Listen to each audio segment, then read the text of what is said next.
Chapter 12:12. What? You said Wang Chichi is already home? Did you get home safely? Cao Etienne hung up the phone in a daze. A shocking piece of news came from the other end of the phone. Wang Chichi, who had been missing for a day and a night, had actually returned home. F***ck, did I really make a mistake? Looking at the back of He Shishui, who was locked up in the detention center, Cao Etienne muttered confidently for the first time in his life. Captain Cao, what should we do now? The surrounding police officers had also figured out what was going on from Cao Etienne's words and were at a loss as to what to do. What do you mean, what should we do? Of course we should immediately go to Miss Wang's house and investigate the matter, Cao Etienne said with a livid face. Then what about this magician? The criminal police officers looked at the location of the detention center with a guilty conscience. He Shishui could be considered an internationally famous close-range magician. If the news of such a mistaken arrest and misjudgment were to spread, their entire police station would probably have to face a lawsuit. They hadn't even digested the blame from yesterday, and today, another one was going to hit them on the head. What do you mean, what should we do? Of course we should continue to lock her up.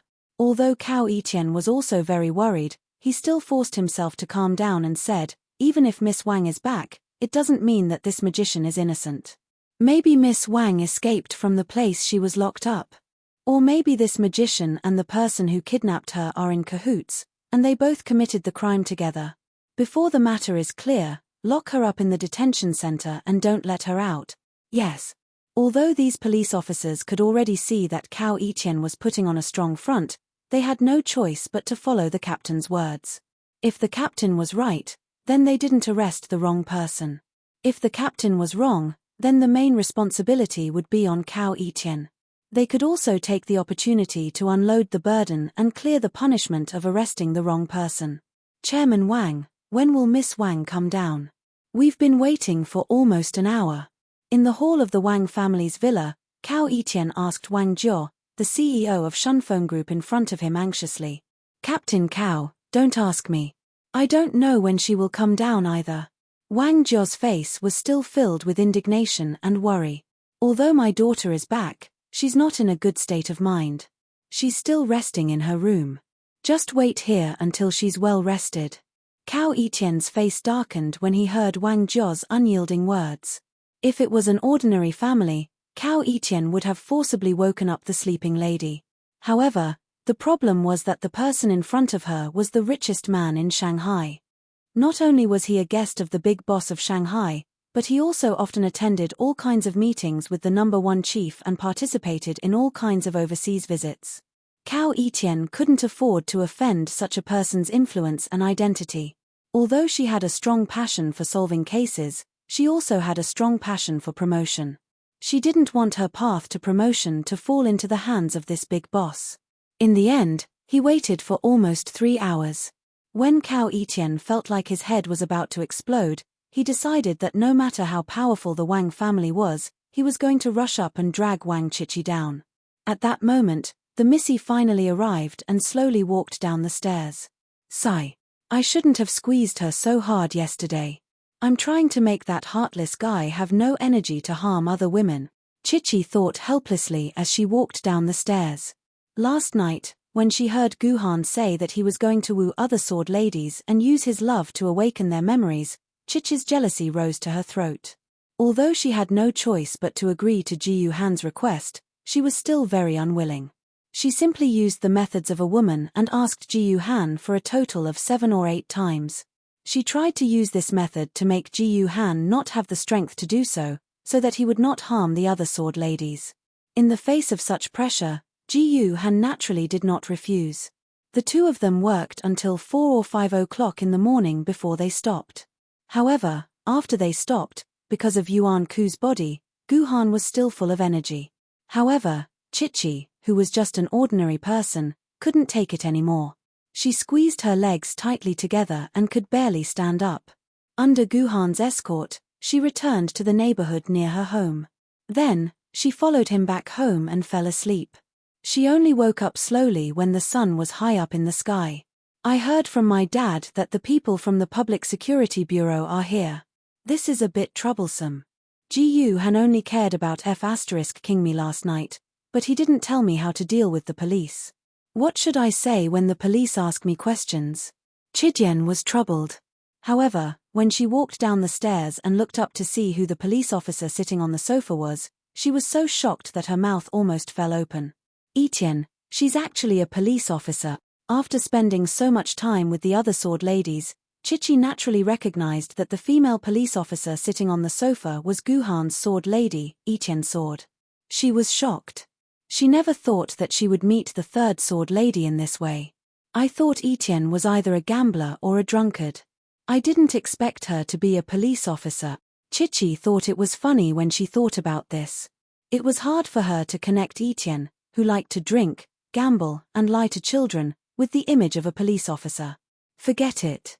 If I didn't recover my memory, I wouldn't have thought that I would become a rich lady. While Chichi was thinking, she unknowingly sat on the sofa opposite Etienne.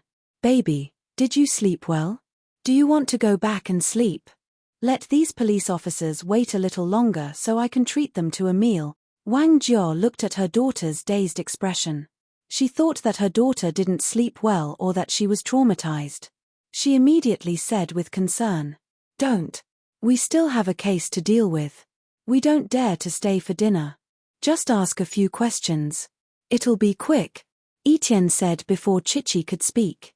What a joke. She had already waited for more than 3 hours. She was going to go crazy when it was time for dinner. It's okay. Ask away. It's okay. I was just a little dizzy just now. Chichi nodded and said calmly, "All right then. Thank you for your cooperation, Miss Wang. We'll just ask a few questions," Cao Etienne said quickly. She then asked impatiently, "May I ask Miss Wang, what time were you kidnapped by the suspect yesterday? How did the suspect break in through the window?" "I don't know," Chichi answered with a blank expression. "I was very tired at that time. I was sleeping on the bed. When I woke up, I was already under the person's control. I don't know the exact time and how he broke the window." "Oh." Cao Etienne nodded. "Do you remember the suspect's appearance, figure, gender, and so on?" "Very ordinary appearance. He's about 1.76 meters tall. Of course, he's a man," Etienne said. "A man?" Cao Etienne's face froze. She asked again to confirm, "Are you sure it's a man? Are you 100% sure that he's a man? Do you even need to ask?" Chichi's face turned red. "I'm very sure that he's a real man. It's over." Hearing this, Cao Etienne felt bitter in her heart. Chichi's words almost told Cao Etienne that her judgment was wrong. He Shishui wasn't the suspect. He was just an unlucky child. Cao Etienne's case wasn't solved, but she was going to be in big trouble. "How did the suspect bring you out of the house? We've looked at the surrounding surveillance footage, but we couldn't find how you guys left." Cao Etienne asked weakly. "He flew over." Chichi thought about it and decided to answer the question honestly. "He flew over with me in his arms." "What, fly?" Cao Etienne almost bit her tongue. What kind of bullsh*t answer was that? Were there birdmen in this world? "Miss Wang, you better think carefully before you answer. If you're feeling dizzy, you should rest a bit more.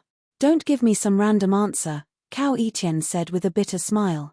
"Captain Cao, I'm very calm and very awake right now. I can tell you very clearly that I was carried by him all the way to the Golden Palace Luxury Car Club."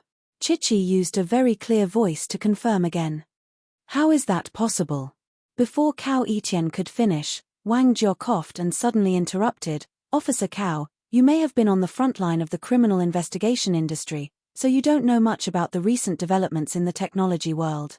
I just came back from the United States last month. The top technology companies in the United States have already developed a single-person flying device. It's about the size of a backpack, and it can fly about 50 kilometers. Do you think it's possible that the suspect used this kind of single-person flying device? There's such technology." Cao Etienne was shocked, but she calmed down instead. A big shot like Wang Jiao wouldn't lie to a police officer like him. There must be such a single-person flying device in the United States.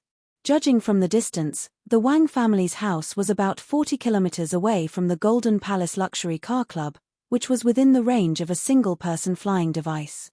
From a technological point of view, it could perfectly explain how the man was able to escape from all the surveillance.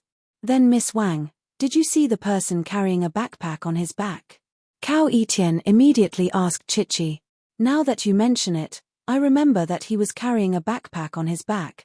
Chichi couldn't think of a perfect way to explain Guhan's ability to fly, so she said it casually.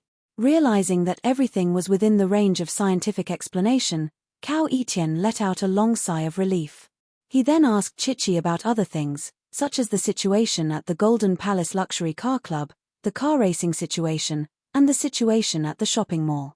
When we finally flew out of the mall, he was the one who grabbed my shoulder, then opened the door and flew out. Finally, we landed near a remote factory, and then he locked me there for the whole night. When the interrogation was about to end, Chijian answered. I see. No wonder we couldn't find you near the shopping mall. You flew out. Although this explanation sounded extremely awkward and didn't seem to be true at all. But this was the only explanation that could explain why Chijian and the others disappeared into thin air in the Batmobile. Then, Miss Wang, how did you escape? If the suspect is really as powerful as you said, how did a weak girl like you escape from him? Cao Etian asked the biggest question in his heart. I didn't escape, he let me go. Yi Tian said faintly, he dropped me off near my house this morning, and I walked home by myself. He let you go? Why is that? Cao Etian almost jumped off the sofa. She couldn't understand what the suspect was thinking. This criminal suspect had used magic, used a newly developed single-person flying device, and even spent a lot of effort to rob a Batmobile. Now, the whole of Shanghai was in a frenzy, causing chaos in the whole of Shanghai. If it weren't for the control order issued by the higher-ups to control all the news media and prevent them from reporting the truth of last night, they would only say that the whole city was carrying out a large-scale anti-terrorism exercise to deal with possible terrorist threats in the future. Only then would they be able to suppress most of the citizens' doubts. But after all, there were still many witnesses who saw what happened with their own eyes, and they also saw the crazy Batmobile. In order to delete the scattered posts and news on the internet, the people in the publicity department of the Municipal Party Committee were so anxious that their hair turned white.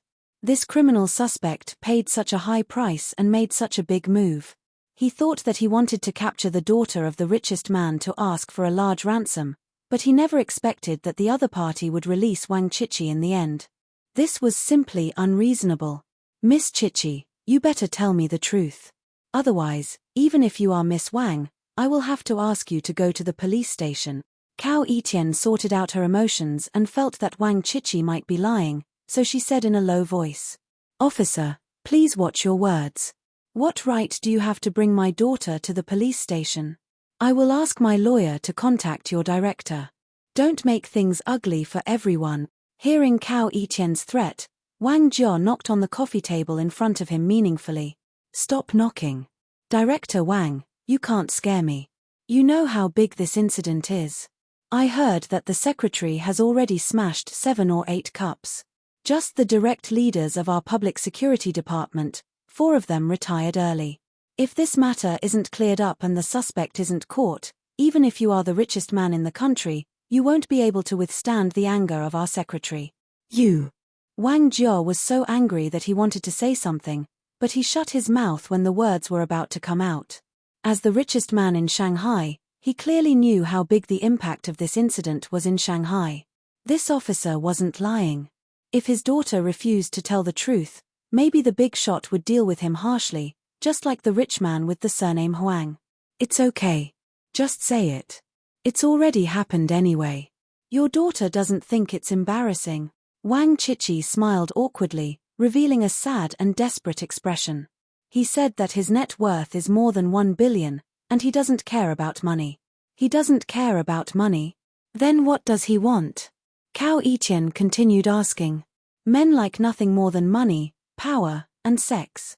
Since he doesn't care about money and he can't get power by kidnapping me, then the only thing I can give him is sex. Wang Chichi said in a calm but explosive voice. Could it be? Cao Etian closed her mouth halfway. With the richest man in Shanghai here, she didn't dare to speak carelessly. There's nothing to hide. You guessed it right, I was raped by him, Chichi said lightly. I'm sorry for bothering you today. I'm very sorry. The questioning finally ended. Cao Etienne, who looked embarrassed, said goodbye under Wang Jia's angry gaze. As he packed his things and prepared to leave, he muttered to himself in distress, this is big trouble. How am I going to explain this to He Shishui? Wang Chichi's eyes lit up when he heard that. He hurriedly called out to Cao Etienne, Officer Cao, I think you said a name just now. Can you repeat it for me? Oh, I said He Shishui. Is there a problem with this name? Cao Etienne raised her head and asked in surprise. That's right, I remember now. When the man was F*King me, I sneakily looked at his phone and found that there was a photo of a woman on the screen. Later, I clicked on his contact list and wanted to call my father's phone to call the police. In the end, I found that the name of an accepted call was He Shishui. What? Cao Etienne was so excited that she jumped up. Without a word, she took out her phone and showed Wang Chichi a photo. Miss Wang, take a look. Is this the same person in these two photos? That's right. This photo is exactly the same as the one on the man's phone. This is the same person, Wang Chichi said with certainty. Chapter 12-13. The ancients like to talk about twists and turns. At first, Cao Etienne didn't know what it meant, but now she understood. It turned out that this was the meaning of twists and turns. Unexpectedly, in the end, He Shishui was really the accomplice of the criminal suspect. With Wang Chichi's confession, Cao Etienne finally breathed a sigh of relief. This time, she didn't have to worry about being the scapegoat. Thank you, Miss Wang. I'm going to interrogate the criminal now. After Cao Etienne finished speaking, she immediately prepared to leave Wang Chichi's house and go to the Public Security Bureau to interrogate He Shishui. Goodbye, Captain Cao. I'm also tired. I'll go up and sleep for a while. Wang Chichi nodded and went upstairs to her room.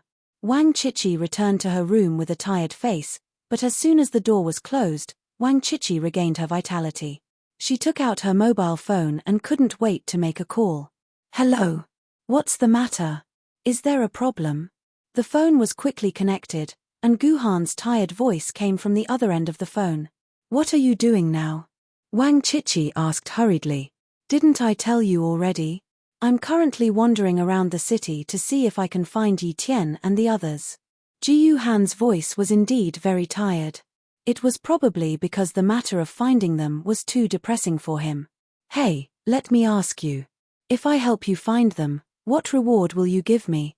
Chichi asked happily and expectantly. Stop fooling around. You haven't left the house since I sent you home. How can you find the person you're looking for?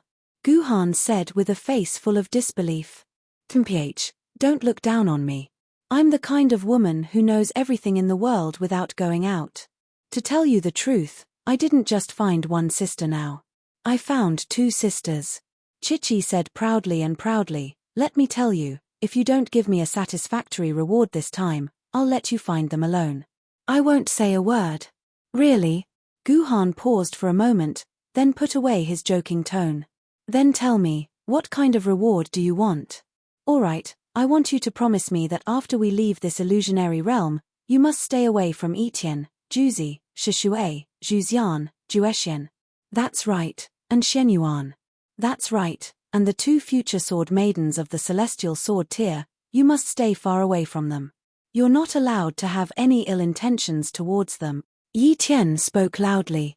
Her words included all the other sword maidens besides Qingpin and Duyu, whom Guhan would never have any ill intentions towards. She could be considered to have completely revealed her intention to monopolize Guhan. Why didn't you include Wen Maiyun as well? It was conceivable that on the other end of the phone, Guhan couldn't help but roll his eyes. Don't think that I don't know that Wen Maiyun and her mother have already been taken in by you. You can't possibly give them to others. Anyway, they're just two maids. Women who can't enter the main hall. I'm not really jealous of them, Chidian said arrogantly. However, there was actually another reason that Chidian didn't say, and that was that when Maiyun and her mother were humans and not sword maidens. This made Chijian not take them seriously. Only Guhan and the other sword maidens were true opponents in Chijian's eyes. Is that so? Then let me think about it. Guhan said with some hesitation. What think about it? Let me tell you, if you don't give me an answer in 3 minutes, I definitely won't tell you where they are. Chijian now had a handle in its hands, and it began to wantonly knead Guhan. All right. It's been 3 minutes, you should tell me the answer. Actually, it hadn't even been 3 minutes, and Chijian asked impatiently again. Oh, then you can keep this secret. There's no need to tell me. Guhan replied indifferently. What? You don't want to know where Yi Tian and Shishui are? Chijian immediately turned pale with fright when it heard Guhan give it a negative answer without hesitation. She could hear that Guhan wasn't joking with her. He really rejected her deal, so Chijian accidentally said the names of the 2 sword maidens. Of course I want to know. Guhan on the other end of the phone smiled and said with slight mockery, but I already found where they are. That's impossible. How did you find them? I clearly didn't reveal any information to you. Chijian asked in disbelief. This deal of yours is the biggest spoiler. Guhan smiled even more happily. You didn't go out of your house, but you could find Yi Tian and Shishui. Then it's very likely that these 2 people came looking for you. Also, other than your friends and relatives, the only people who would come looking for you are the people from the Public Security Bureau. So just 3 minutes ago, I specially searched the official website of the Public Security Bureau and happened to see the news that our Miss Cao Yiqian solved another big case. Isn't it delivered to me now? Guhan's words made Chijian so angry that she almost spat out blood. How could this guy be so smart? He found Cao Yiqian with just 1 sentence and 1 clue. She felt like she had become someone else's wedding dress. What about Shishui? I don't believe you can find where she is. Chijian said unwillingly. Oh, I guess you definitely didn't see our Miss Cao Yiqian's Weibo. Guhan pouted. I just took a look at Cao Yiqian's Weibo and found that she just followed a new friend. This friend's magic is called passing fleeting time. I followed the link and found all of them. According to Shishui's Weibo, she just arrived in Shanghai yesterday afternoon and even took a picture of the city's background. It's the Jinmaro building where we were together this morning. Do you think I still need to find it? Okay. You're smart. You're amazing. I give up. Hurry up and go to Jinmaro building to find Shishui. Yi Tian said weakly like a deflated tire, but there was still some joy in his heart. No matter how smart this Guhan was, he would still misjudge some things. This Shishui was not at Jinmaro building at all. She was caught by Cao Yiqian and brought to the Public Security Bureau. If Guhan went directly to Jinmaro building, he would definitely find nothing. At that time, he could mock this self-righteous guy. Who said I was going to Jinmaro building? Shishui is not there. Guhan's words instantly penetrated Chijian's heart. If Shishui is not at Jinmaro building, then where could she be? Chijian pretended to be natural and asked. Of course, she was locked up by our Yi Tian. Guhan continued in an orderly manner. I just looked through all the Weibo of Yi Tian's friends and found that a Weibo profile picture of a Weibo wearing a police cap uploaded a photo. The location happened to be Jinmaro building, and there was a police car in the back of the photo. Moreover, many of Yi Tian's police friends also followed Shishui's Weibo at the same time as Yi Tian. So I guess that Yi Tian must have arrested our poor Shishui as the murderer for some extremely stupid reason. Otherwise, you wouldn't know about Shishui when you saw Yi Tian. So I guess this Shishui might have become my scapegoat and suffered for me. But this is also Yi Tian's character. She seems to be a little smart, but in fact, she is stupid and adorable. No matter which world she goes to, she has never changed. It's really interesting. Speaking of this, Guhan suddenly laughed out loud. You. Chijian stuttered for a long time, but couldn't say a word. She was completely conquered by Guhan's amazing imagination and associative analysis ability. In the end, she could only hang up the phone angrily and give up this failed deal. This Yi Tian really knows how to make trouble. Guhan hung up the phone and thought helplessly. Although he already knew where Yi Tian and Shishui were, attacking Yi Tian and Shishui made Guhan feel that it was a little troublesome. After all, Guhan's ability to analyze problems might be enough, but his ability to pick up girls needed to be improved. The reason why he was able to get a good impression from Qingpin and Chidian and clear these two quests was because Guhan was very familiar with Qingpin and Chidian. Their relationship value was already full, so it was naturally very easy for him to clear these two quests. However, Yi Tian and Shi Shui were different. Although Yi Tian had followed Guhan before Chidian and could be considered as Guhan's second sword lady, Yi Tian had always maintained a distant attitude towards Guhan. Although something indescribable had happened between the two of them at some point in time, it came to an abrupt end very quickly and didn't really touch the bottom line. Since then, Yi Tian had been hiding from Guhan, going out to drink, sing, and gamble every day. Guhan's understanding of Yi Tian was actually very shallow, so he couldn't come up with an idea on how to attack Yi Tian in such a short time. As for Shi Shui, it was even more troublesome. Shi Shui's previous identity was Reina Takasaka, and her relationship with Guhan was extremely complicated. Even Guhan didn't know whether Reina Takasaka loved or hated him. Ever since Reina Takasaka became Guhan's sword lady, the time they spent together didn't exceed 12 hours. She would always try to avoid Guhan as much as possible. She would either stay in her room and not come out, or hide in her scabbard for a long time. She didn't have any emotional communication with Guhan. Such a woman gave Guhan a bigger headache than Yi Tian. Forget it. Let's find these two first. Guhan smiled helplessly, threw these worries to the back of his mind, and walked towards the Public Security Bureau. Chapter 12-14. Comrade, what can I do for you? In the police station's reception room, the two beautiful policewomen looked at the somewhat sturdy and rustic man in front of them and asked with a frown. This man was dressed like a rustic from head to toe, his nails and feet were all covered in fresh mud, and he was holding a red pennant under his armpit. In his left hand were 2 live chickens and ducks that smelled like chicken, and in his right hand was a box of Trenso milk. However, it must be noted that this was just the same as the packaging of Trenso milk. In fact, the words written on the box of milk were Trenso. Two female comrades.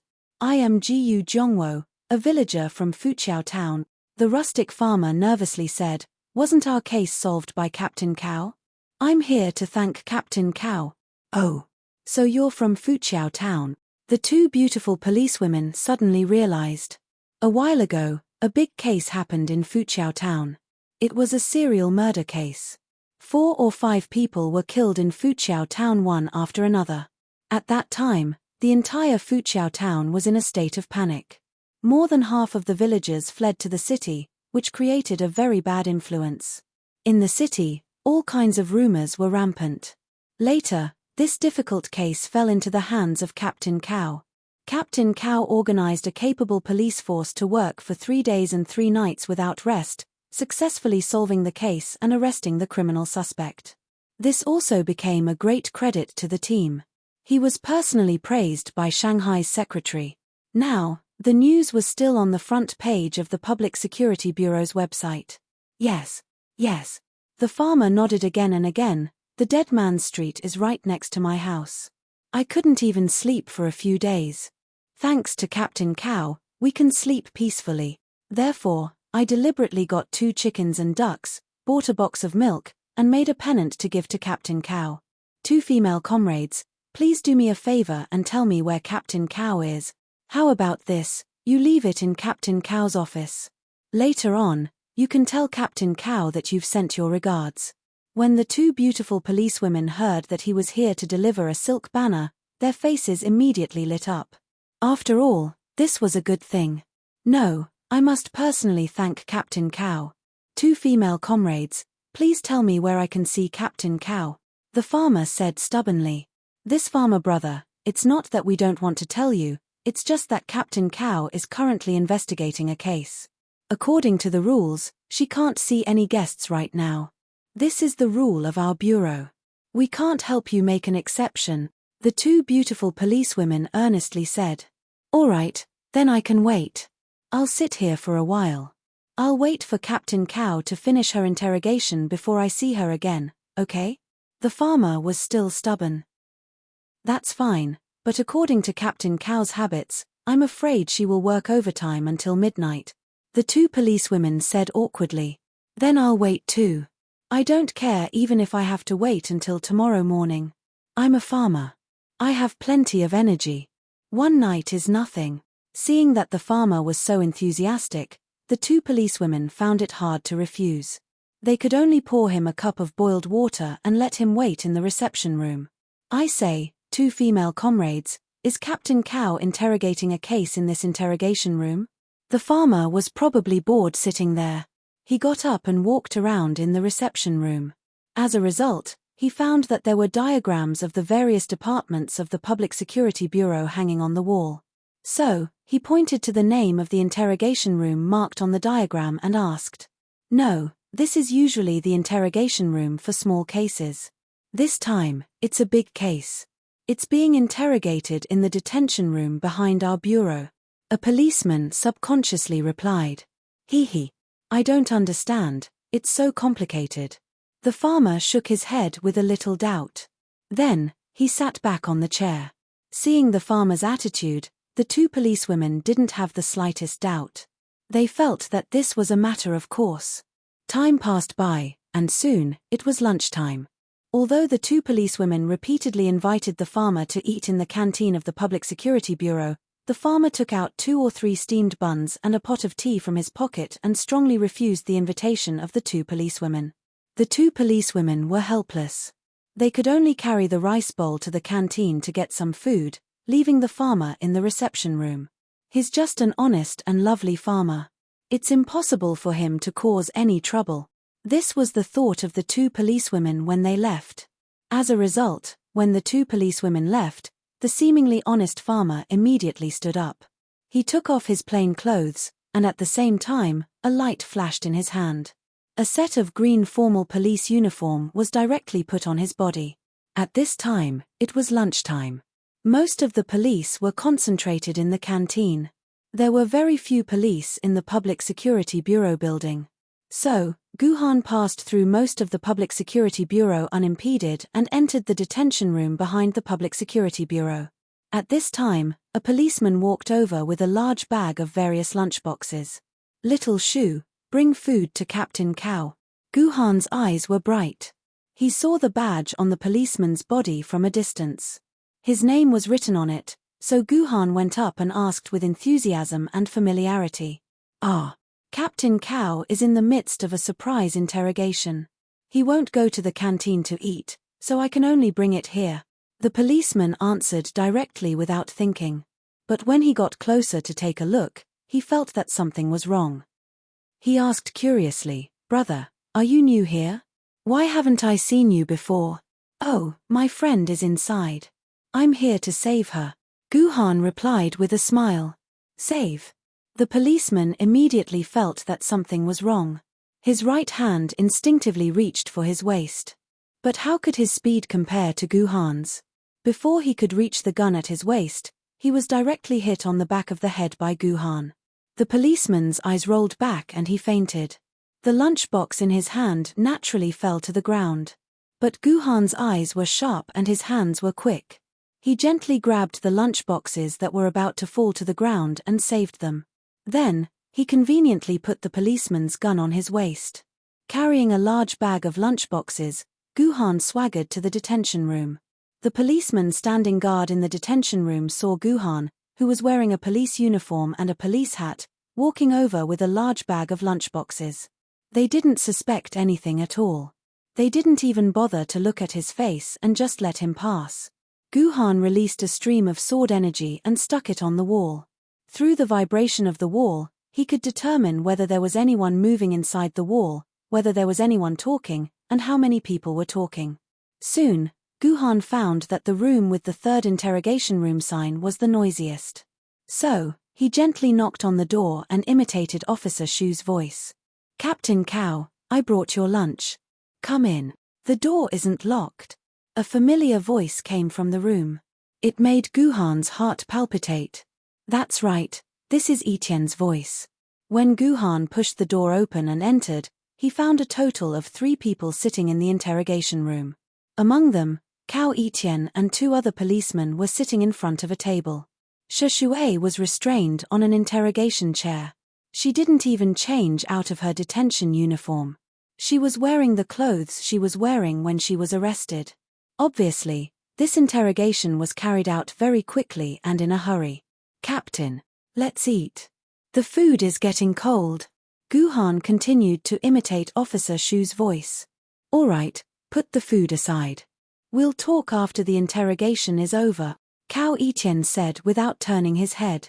Since the other party didn't turn his head, Guhan was happy not to be discovered.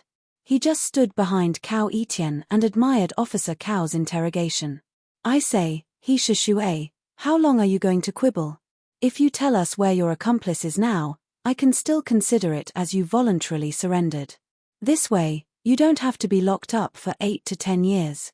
Give me 2 to 3 years, and I'll let you out. You'd better seize this opportunity and tell us everything clearly," Chidian said aggressively. "I already said that I've been sleeping in the room. I don't know anything. How did I offend you? Why do you have to mess with me like this and say that I'm an accomplice? Is there such a logic in this world?" He Shui said very agitatedly. Her hands couldn't help but move up and down. Even the entire interrogation chair was making crackling sounds. "It seems that you don't even want your last chance. Then I'll fulfill your wish." Cao Etienne waved his hand. The policeman next to him took the remote control and clicked it. A clear image appeared on a projection screen on the wall. Upon closer inspection, it was the video of Cao Etienne and Wang Chidian's interrogation. Of course, Cao Etienne played the entire video. He only cut off the last part of the video, which was the part where Wang Chidian was talking about he Shui. "See. This is the testimony of the hostage. She clearly told us that you were in contact with the kidnapper, and you had a very deep connection. Otherwise, how could the kidnapper use your photo as a mobile phone desktop and call you during the crime?" Seeing this video, he Shui was so angry that she almost vomited blood. She couldn't understand why Wang Chidian would frame her like this. However, she was a smart person after all. At this critical moment, she keenly thought of something and immediately said to Cao Etienne, "Okay, since she said that I called the kidnapper, then you can check the communication records of my mobile phone. Don't continue to quibble. Don't think that we can't do anything to you just because you deleted the communication records. I have already asked someone to check the communication records of the mobile company. As long as the communication records are there, I want to see how you can quibble." "Okay, then." He Shui was about to refute, but halfway through her words, she suddenly heard the sound of hands clapping in the interrogation room. "Forget it, Shui. Stop acting. I'm here to save you." When Cao Etienne heard this, he immediately took out a pistol from his body and turned around, ready to shoot. However, her speed was still a step too slow. Just like Police Officer Shu before, she was hit directly on the back of her head. However, Cao Etienne's willpower was much stronger. Unlike Police Officer Shu who immediately fainted, Cao Etienne still retained consciousness for a short period of time. During this short period of time, she clearly saw Guhan's incomparably eye-catching face. Chapter 12:15. What's going on? What the hell is going on? In the conference room, the director of the Shanghai Public Security Bureau slammed the table in front of him. More than a dozen policemen on both sides of the conference table were as quiet as cicadas in winter, and they didn't even dare to breathe. Well, the whole Shanghai Public Security Bureau, 78 elites, were all knocked down in less than 5 minutes, and the important criminal suspect was also lost. "Do you want me to retire too? Let me tell you, before I retire, I will transfer all of you to the traffic police brigade. You will all be at the crossroads to direct traffic," the director of the Shanghai Public Security Bureau said furiously. When the other policemen found Cao Etienne and the others fainted on the ground, it was too late. Almost all the policemen in the detention center were knocked out. I have to thank the guy who broke the prison. He only took the magician away. Otherwise, if all the more than 20 criminal suspects in our detention center were released, then I will jump off the building with you. Boss, calm down. Calm down, I promised to catch that guy for you. The others didn't dare to breathe, only Cao Etienne said to the director with a forced smile. Don't talk, it's you, Cao Etienne. Things happened in your hands, and you were the first to be knocked out. I think you have to take the main responsibility for this matter. Hearing Cao Etienne's words, the director's emotions immediately found a target to vent, and he threw all his anger at Cao Etienne.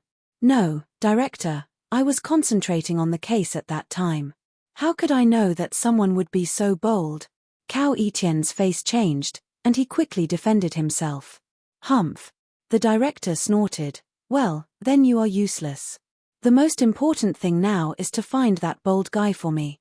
Tell me, what are your thoughts and ideas? Reporting, director, I have. Cao Etienne rushed to answer as soon as the director's voice fell. Speak. Just now, we checked all the surveillance cameras in the station and found that the other party's face was covered by the police cap the whole time, but fortunately, the surveillance camera in the reception room captured a few clear photos. Cao Etienne picked up a few enlarged colored photos from the side of his hand. These colored photos showed Ji Han pretending to be a farmer. Actually, before I fainted, I saw the face of the suspect. Combined with these photos, I can be sure that this guy dressed like a farmer is the suspect of this prison break, Cao Etienne said with certainty. Yes. This is a breakthrough. We finally know what the suspect looks like. The bureau chief nodded. Actually, that's not entirely true. Cao Etienne shook his head and said, the suspect is very cunning. He purposely put on some simple makeup, so he looks different from the last time I saw him. For example, here, these are all disguised. At this point, Cao Etienne pulled out a completely different colored photo. This photo was photoshopped according to my description. It's 90% similar to the image in my memory. In fact, this is the real face of the suspect. Oh, it looks like the suspect is only in his early 20s. He actually committed such a crime at such a young age. What's wrong with young people nowadays? After the bureau chief saw the photo, he couldn't help but shake his head and sigh. The guy in the photo was undoubtedly Gu Han. Very good, Cao Etienne. Since you already have such an important clue, and the suspect was lost in your hands, we shouldn't bother two people for the same thing. This matter will fall on your head. The bureau chief sighed and said, I'll give you 5 days. Within 5 days, you must arrest this suspect for me. Can you do it? Sure. Cao Etienne said through gritted teeth. Those who were familiar with her knew that this was Cao Etienne's style of doing things. No matter how difficult the task was, as long as it was carried by her, she would never say no. It was because of this personality that Cao Etienne could become the #1 detective in the Public Security Bureau. She was also promoted to the position of captain of the criminal police in a short period of time. Very good, Xiao Cao. I like this personality of yours. Don't worry. Although you are a clever woman, I won't let you cook without rice. From now on, you have the right to mobilize the public security bureaus of the 16 districts under the Shanghai Public Security Bureau, as well as 315 police stations, nearly 50,000 police officers. I can let you deploy them all. As long as you can catch that audacious guy, everything is negotiable. The police chief was obviously forced into a dead end by that audacious guy. He actually handed such a great power directly to Cao Etienne. Then, he seemed to feel that it wasn't safe, so he added, I'll also tell you the truth. It won't be long before I retire. As long as you can solve this case for me, I'll give you a hand before I leave. But if you can't solve this case, then I'm sorry, you can go back to being a criminal police member. Yes, boss. When he said the word yes, Cao Etienne was about to explode. Why? Why did you frame me like this? He Shishui's face was full of anger and despair as she questioned the man in front of her. All the policemen, including Cao Etienne, thought that he Shishui was rescued by Gu Han. In fact, he Shishui was kidnapped by Gu Han. At that time, she resisted and struggled, wanting to break free from Gu Han's hands and stay in the detention center instead of being taken out by Gu Han. The reason for this was because he Shishui understood in her heart that once she was really taken away by Ji Han, then she really wouldn't be able to wash herself clean even if she jumped into the Yellow River. The mark of a criminal suspect on her body would definitely be firmly imprinted. I didn't frame you. It was Wang Chichi who framed you. She was the one who made the decision to say that you were my accomplice. I didn't do such a thing from the beginning to the end. Guhan explained calmly. Wang Chichi is the daughter of the richest man in Shanghai. The victim who was kidnapped. Why? Why did she frame me? She and I are people from two different worlds. There was no enmity between us in the past. Why did she frame me? He Shishui was even more confused. She wanted to use you to make a deal with me so that I wouldn't have sex with you after I leave here. Guhan's answer could be said to be extremely honest, but he Shishui didn't believe a single word, or rather, she didn't understand a single word. Forget it, you don't have to figure out what's going on. You just need to be in a relationship with me. Guhan saw the doubts in he Shishui's heart and took the initiative to say this. What? Be in a relationship? Are you crazy? He Shishui felt that she might have met a psychopath. That's right, it's a relationship. You have to fall in love with me with all your heart, then say the words on this piece of paper and retrieve your true memories. Then, this matter will be over. Ji Yuhan's answer was still very honest. Crazy. You must be crazy. I can't fall in love with a guy like you. Looking at the note in her hand, he Shishui said while trembling. I know it's a bit difficult. Try your best to make yourself fall in love with me, Guhan said with a bitter smile. What a joke. Madman. How could I fall in love with a pervert like you? In other words, shouldn't you be the one working hard to make me fall in love with you? He Shishui clenched her fist and said angrily. I can't help it. I also know that this matter should be done by myself. Guhan shrugged his shoulders. But you are different from the other sword ladies. I, Guhan, more or less understand the other sword ladies. I know how their personalities are, what they like, and what angle I can use to make them fall in love with me. But you are different, Shishui. Your relationship with me is the most subtle. You appearing here and becoming my sword lady was a complete mistake.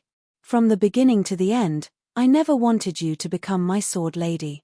You only became my sword lady because you wanted to get rid of your identity as half human and half Yuan Ku. Think about what you did to me and Qing Pin when you were still Reina Takasaka. It's not an exaggeration to say that you are my biggest enemy. The relationship between us is too special. From the moment you became my sword lady, the communication between us was less than 100 sentences, no, 1,000 words. To be honest, even if I know you like the back of my hand, even if I know how to make you fall in love with me, I can't do it because I have never loved you. I don't even have a trace of good feelings for you. I really can't do it. So try it yourself. Tell yourself to fall in love with me. By the way, in this world, I learned a saying that has been lost for 1,000 years. It's called where there is a will, there is a way. I believe that as long as you are willing, you can definitely make yourself fall in love with me, Guhan said at the end. In fact, this was completely Guhan's heartfelt words. He really did not know how to conquer the line of Shishui. In Guhan's memory, Shishui did not have any feelings for him, and it was the same for him. The two of them were only together because they were forced by reality, and both of them compromised. Guhan was not the kind of stud horse in novels who would take every woman he saw. Even if some women were stripped clean and sent to Guhan, Guhan would not have any feelings for them. That was why Guhan made such a lame and excessive request. Crazy. Crazy. You are really crazy. Shishui's mouth kept muttering, and her face became extremely stiff. After a long time, she slowly relaxed and tried to reveal a smile. She unfolded the note that had been poked into a ball in her hand and read it word by word. Guhan, I like you very much. Can I marry you and be your wife? It's useless. I have said it before. You have to work hard to make yourself fall in love with me. Just reading this line won't have any effect. Hearing Shishui's stiff, dry, and expressionless words that were filled with anger and despair, Guhan said with a bitter smile. Who said it won't have any effect? I think the effect is great. You are still as annoying as before. Don't come looking for me if there is nothing important. As soon as he Shishui's voice fell, she turned into a sword and landed on the ground. Chapter 12:16. Day 4. Guhan stared blankly at the past water sword in his hand, unable to say a word. This time, it was Guhan's turn to repeat Shishue's previous state of stupefaction. He was the same as Shishue just now, completely unaware of what had happened. He could only try his best to accept the facts in front of him. And the truth was that Shishue and Chijian were the same as Qingpin. They had already recovered their true consciousness and memories, and had regained the sword maiden's ability. The past water sword in Guhan's hand was the best explanation. Although this result was excellent for Guhan, the process was hard for Guhan to understand. Clearly, before Qingpin and Chijian fell in love with him, that incantation-like line had no effect at all, but when it came from Shishue's mouth, it hit the mark. After the other party said that line with a tone full of hatred, Shishue actually awakened just like that. Why did this happen? Guhan was puzzled no matter how he thought about it. Actually, for Guhan at this time, the best way was to ask Shishue what had happened before and after she recovered her memories. But when the words were at the tip of his tongue, Guhan couldn't ask. His relationship with Shishue was really too awkward. There are two explanations. After thinking for a period of time, Guhan, who was originally like a lump of paste, faintly had two clearer ideas and explanations appear in his mind. Either Shishue didn't have any feelings for me before entering the illusion, so she didn't need to be like Chijian and Qingpin, using strong feelings to stimulate her lost memories. She only needed that line. Or, Shishue hated me to the extreme no matter in reality or illusion. From a certain point of view, extreme hate and extreme love are different approaches to achieve the same result. Being able to use this incantation to stimulate her own memories can also be explained. These were the two conclusions that Guhan came up with after careful consideration. In his heart, Guhan hoped that the first conclusion was true, but Guhan had a vague feeling that the second conclusion might be the truth. Guhan really didn't know if it was a good or bad thing for him to have a sword lady who always held a grudge against him by his side. Would it cause a huge storm in the future? But no matter what, Shishue had already recovered, and 3 of the 8 missing sword maidens had already awakened. As long as the remaining 5 were awakened, there would be hope of leaving the illusion. Heavenly reliance. Guhan looked at the phone in his hand and the serious smile on the beautiful police officer's face. The corner of Guhan's mouth curled up into a smile. Etienne, have a good taste of the fine wine and feast I've prepared for you. Captain, we've found something. An eyewitness reported seeing a guy who looked very similar to the suspect near the train station. He even bought a pack of cigarettes in a shop. In fact, the informant was the shop owner. After a sleepless night, Cao Etienne finally received an exciting news. After the meeting yesterday, Cao Etienne stood his ground and decided to use the method of alerting the criminal suspect to make a move. Therefore, Cao Etienne asked the suspect's photo to be posted on Weibo and WeChat Moments. Through the police network, he asked all the internet celebrities to forward the photo on a large scale. As a result, in less than a night, almost 1/5 of the people in Shanghai learned about such a major wanted criminal on the internet, and Guhan's face was also trending all over Shanghai. Hot searches related to Guhan dominated Weibo's hot search list for a whole day. In a sense, Guhan had also become a super internet celebrity. At the same time, Cao Etienne asked all the criminal police to block all the entrances and exits of Shanghai, whether it was the airport, the highway, the train station, or the intersection of the national and provincial highways. Cao Etienne arranged sufficient police forces at all the places that could leave Shanghai. He also used black technology to distinguish faces to ensure that once the suspect showed up, they would be able to recognize him on the spot. Every veteran criminal police officer knew in their hearts that there were generally only 2 results of alerting the suspect. Either the suspect really came out and was forced to expose himself, or the suspect would completely hide in the crowd, not even daring to go out. In this way, it was almost impossible for the police to find him. Therefore, when Cao Etienne made this decision, many people expressed their opposition, but in the end, Cao Etienne still carried the huge pressure and made the decision to alert the suspect. As the saying goes, if you don't succeed, you'll die for a good cause. If the suspect really didn't come out, then Cao Etienne would undoubtedly be a big scapegoat. Fortunately, the suspect finally couldn't help but jump out. Just as Cao Etienne expected, When the Weibo post spread throughout the entire Shanghai, the suspect was determined to leave Shanghai. Captain, someone called the police again. They said that the wanted criminal who looks like the person in the photo kept loitering near the ticket office at the train station. His behavior is very suspicious. Captain, an auntie who was taking a stroll called the police and said that she heard someone planning to spend 300 yuan to get a nearby student to buy a train ticket for him. That auntie swore to God that the person was the criminal on the wanted notice. Following the appearance of the first report, more and more calls followed. In just a short span of 30 minutes, there were more than 20 calls to the police, all reporting that there was a criminal suspect who looked exactly the same as the one on the arrest warrant. Captain, it's obvious that the suspect is planning to escape on a train. We can't wait here any longer. Hurry up and organize a team to search for him at the train station, Cao Etienne's subordinates yelled out. The criminal suspect's action of knocking out more than half of the police officers in the detention center had completely angered the entire Shanghai public security system. They couldn't believe that there was such an arrogant criminal suspect in this world. Everyone wanted to immediately bring this bastard who dared to look down on them to justice. Idiot, when can you use your brains? Can't you see such an obvious trap? Cao Etienne helplessly glanced at his subordinates around him and said with a cold face, the criminal suspect was able to easily sneak into our public security bureau and knock all of you out without us noticing. Obviously, he has very high anti-investigation skills, and his IQ is much higher than that of ordinary people. When our wanted notice is all over Shanghai, how could this guy take the initiative to appear at the train station where our police force is the most concentrated?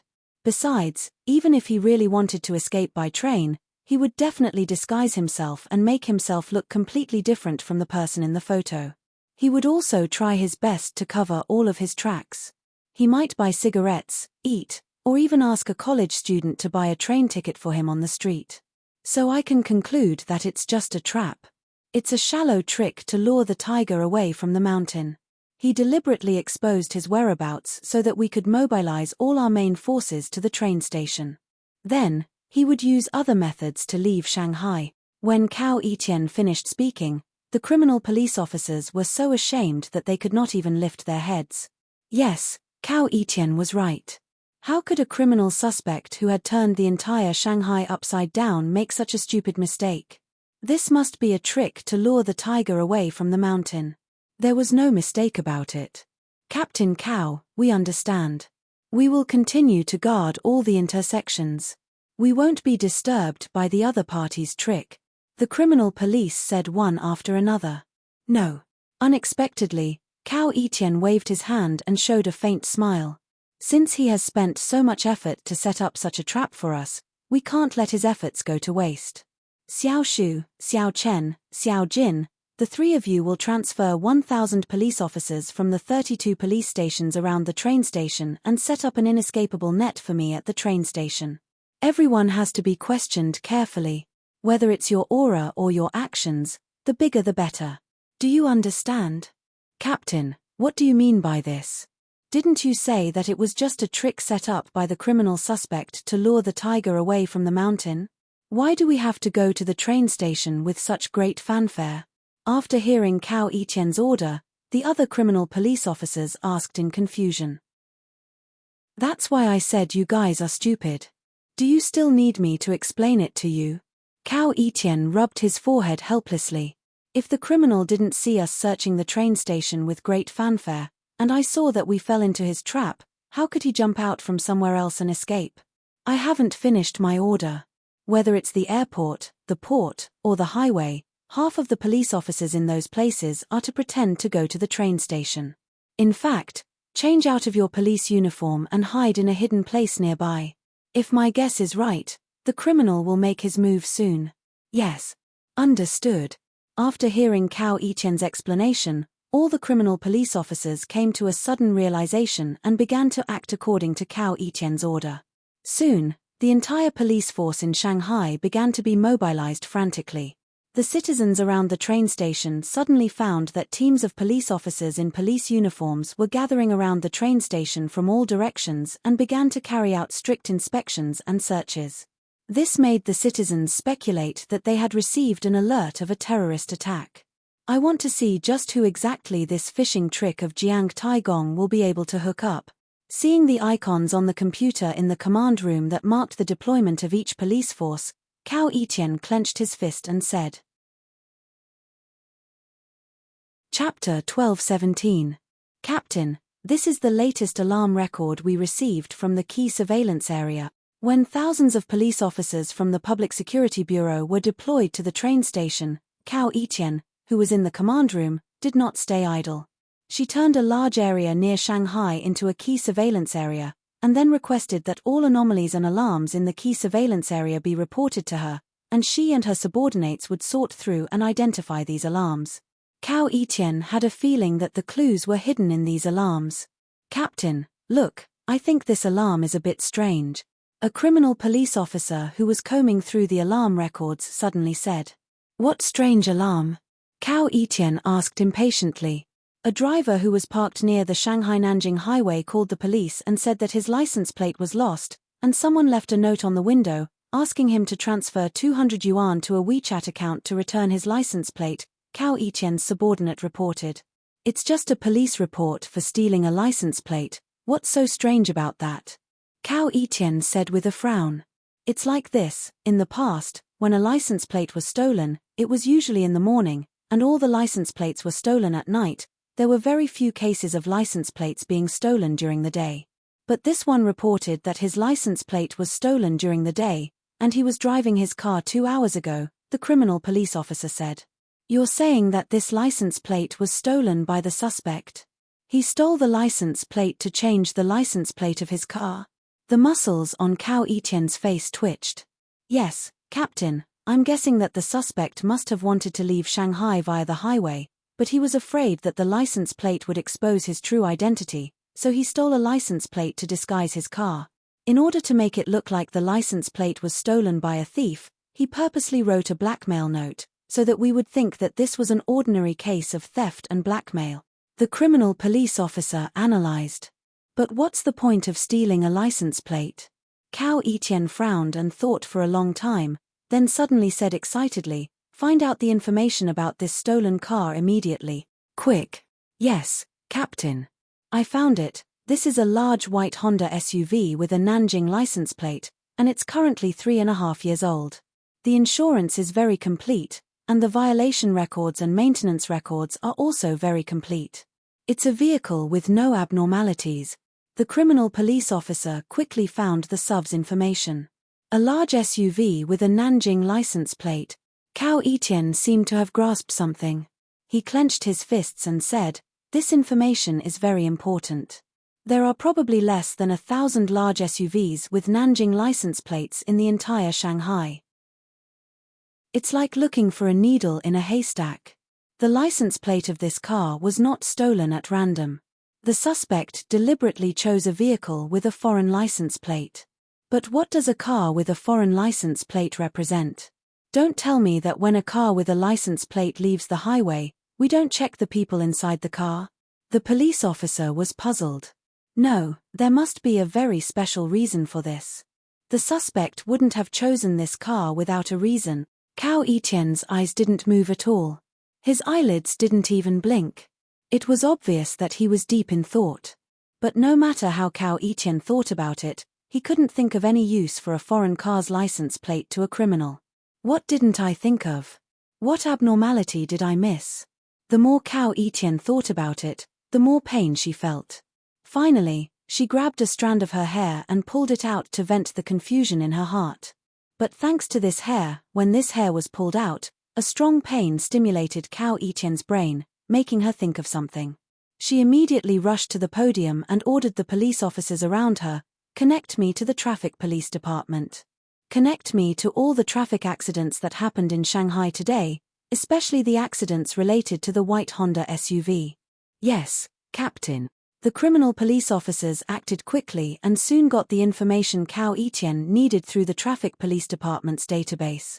Captain, there were a total of 3 traffic accidents today with the white Honda SUV.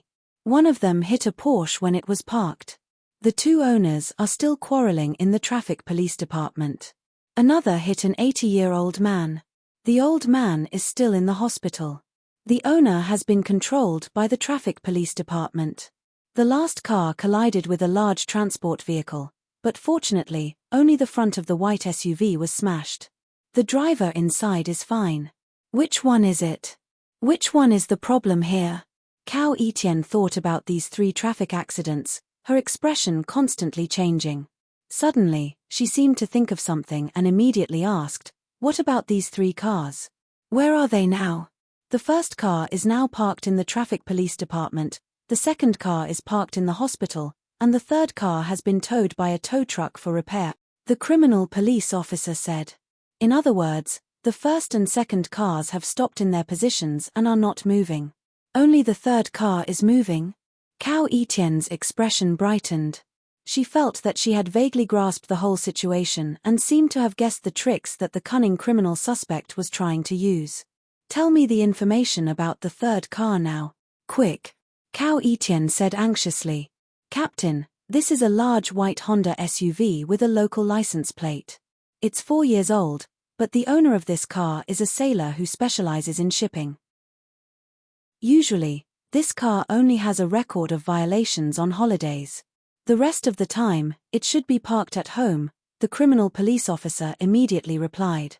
"Is it the same model as the white SUV that lost its license plate?" "Yes, it's the same model."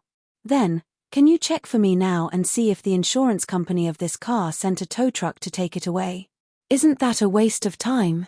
The traffic police who dealt with the accident already saw the tow truck coming. Of course, it was the tow truck sent by the insurance company. The criminal police officer muttered, thinking that Cao Etienne's question was unnecessary. However, he still dialed the number of the insurance company. After asking for a few minutes, his expression suddenly changed. Before he hung up the phone, he said to Cao Etienne, "Boss, the insurance company of this car said that they didn't receive a report of the accident at all, and they didn't send any tow trucks to take the car away." That's right. Everything makes sense now." Cao Etienne punched the criminal police officer in front of him on the shoulder, and the pain made the criminal police officer cry. "Go back and ask the insurance company of the car whose license plate was stolen. Ask them if they sent a tow truck to take the car away." "Yes, sir." The criminal police officer endured the pain in his shoulder and dialed the number again. A few minutes later, he jumped up in surprise and reported to Cao Etienne, "Captain, you're really smart. The insurance company said that they did receive a report of the stolen license plate. They said that the car had an accident in Shanghai, and they asked for a tow truck to take it back to Nanjing for repair. They also said that the owner was very strange. He said that he didn't have time to come to Shanghai again, and he would rather pay 3,000 yuan to the insurance company to take the car back to Nanjing for repair. So, they sent a local tow truck to take the car away. The insurance company said that the tow truck left 20 minutes ago, and the car should still be in the city now, but it will soon arrive at the entrance of the Shanghai-Nanjing Expressway." That's right. What a cunning guy. He actually came up with such a plan. We were almost fooled by him. Cao Etienne roared. She finally figured out the suspect's entire plan. The suspect had stolen a car twice in total. The first time, he stole the license plate of an SUV from Nanjing, and the other time, he stole a white SUV. In order not to alarm the owner of the car and cause the owner to report the theft, the suspect deliberately chose a white SUV that hadn't been used for a long time. This way, even if the car was stolen for more than 10 days, the owner wouldn't find out that his car was missing. At the same time, the suspect stole the license plate of an SUV of the same model with a Nanjing license plate. Because only one license plate was stolen, the owner of the Nanjing SUV was likely to ignore this point and not choose to report the case immediately. And even if the case was reported, it would only be treated as an ordinary case of extortion of a license plate, and it wouldn't alarm Cao Etienne. Since the suspect had the ability to race in Shanghai, he must be a guy who was very familiar with cars. He must have something like a master key in his hand. Cars from Guangzhou Automobile Honda were notoriously unguarded. Almost all electronic locks from Guangzhou Automobile Honda could be easily opened by the master key. Moreover, Car owners often had the habit of leaving documents such as insurance companies and insurance policies in the car storage compartment, so the criminal could easily find out the insurance information of the car through the insurance company's insurance policies. Then came the most exciting moment of the plan. The suspect first drove the stolen white SUV and deliberately caused a small car accident. Then, he called the car's insurance company in Nanjing and asked them to send a car to take the car back to Nanjing for repair. Then, before the traffic police finished dealing with the accident scene and the tow truck came, the other party replaced the license plate of the accident car with the license plate of the Nanjing SUV. This was the same brand and the same model of SUV, so when the tow truck driver arrived at the scene and saw that the car's model and license plate matched, he would not have any doubts and directly towed the car back to Nanjing. But at this moment, it was estimated that the criminal suspect had already secretly hidden in the SUV that had the accident. It could be said that no one was aware of it. Because it was a registered tow truck sent by a formal insurance company, when the tow truck passed through the exit of the Shanghai-Nanjing Expressway, the police in charge of inspection would not have any doubts and would directly let the tow truck out. At most, they would check the driver of the tow truck. They would not have any doubts about the white SUV that had an accident behind the tow truck. The suspect could then pass through the expressway to Nanjing without any abnormalities. Good plan. What a good plan. Even though he had figured out the other party's plan, Cao Etienne still couldn't help but admire it. The other party's plan could be described as wonderful and flawless. First, through the illusion of the railway station, the police's attention was attracted to the railway station, and then they escaped from the expressway without being noticed. It could be said to be flawless. But then again, there were still times when there were mistakes. The mistake was that the suspect misjudged the time when the Nanjing car owner would report the case. She never thought that the other party would report the case as soon as the license plate was lost. At the same time, she did not expect that Cao Etienne was not confused by the illusion she had arranged. On the contrary, because of this lame illusion, all the monitoring became more strict and detailed. Any slightest abnormality would not be missed. Therefore, such a small case of losing the license plate was reported to Cao Etienne in the first place, so that Cao Etienne could follow the clues and see through the whole arrangement of the other party. What a pity. Such a smart person met me who is smarter than you. This time, you deserve it. I will never let you escape. Cao Etienne clenched his fists tightly. Inform the people guarding the Shanghai-Nanjing Expressway to keep an eye on every tow truck for me. Even if the other party is not suspicious, detain them in place for me until we arrive. As soon as Cao Etienne's order fell, she picked up her police pistol, left the command center with a large group of armed criminal police, and ran toward the Shanghai-Nanjing Expressway intersection. Chapter 12:18. On the way to the Shanghai-Nanjing Expressway, Cao Etienne took the opportunity to explain the criminal suspect's plan in detail to all the criminal police officers who still didn't understand what had happened. The way these criminal police officers looked at Cao Etienne suddenly changed. It was full of admiration and respect. In the face of such a meticulous and exquisite plan, if they were in Cao Etienne's position, they wouldn't be able to guess the criminal suspect's strategy even if they were beaten to death. Only the great and wise Captain Cao, Boss Cao, could see through all of this. As a result, Cao Etienne's image in everyone's heart became even more full and lofty. This made Cao Etienne a little happy in her heart. After this case was solved, with the promise of the boss and the admiration of her subordinates, her promotion would be a sure thing. In the future, the position of the director of Shanghai Public Security Bureau would definitely be hers. Cao Etienne's luck was pretty good. When she drove to the Shanghai-Nanjing Expressway, she just got off the car and before she had a drink of water, she saw a tow truck driving towards the expressway.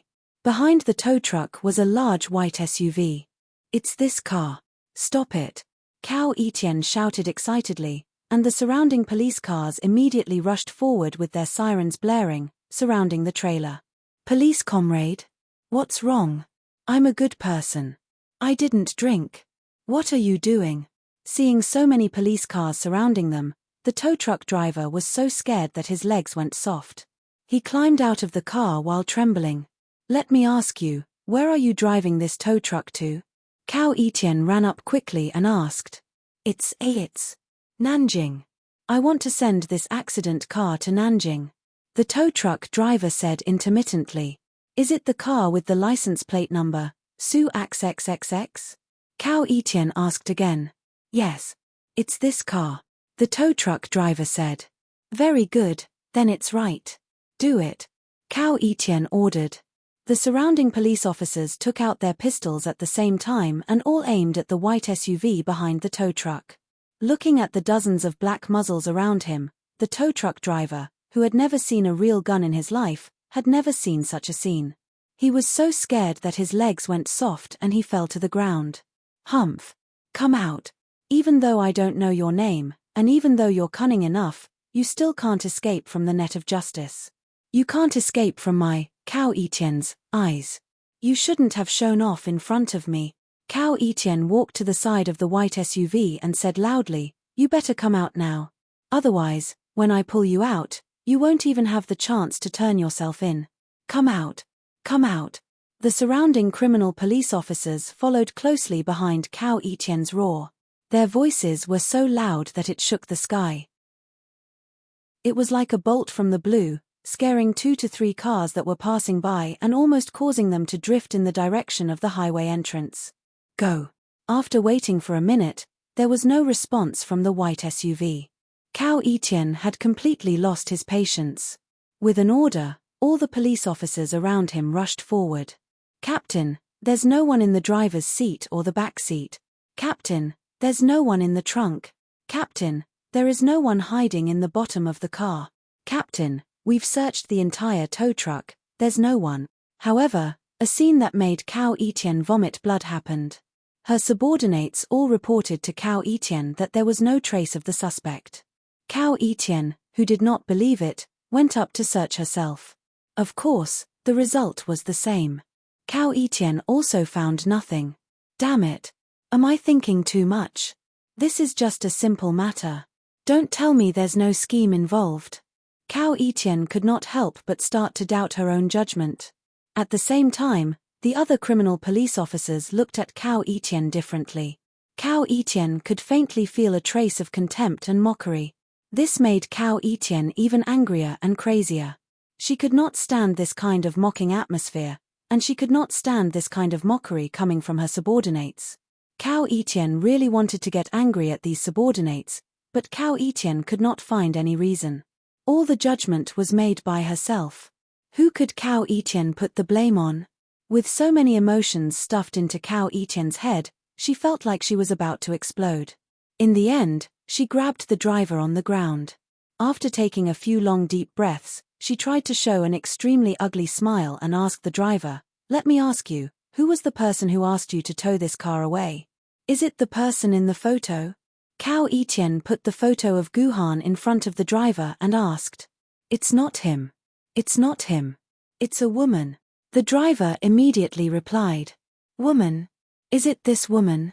Cao Etian quickly took out Hishishure's photo. It's her. It's her. The driver shouted and pointed at the woman in the photo. Then what did she say? What did she do? Do you know where she is now? Cao Etian grabbed the driver's collar and shook him back and forth.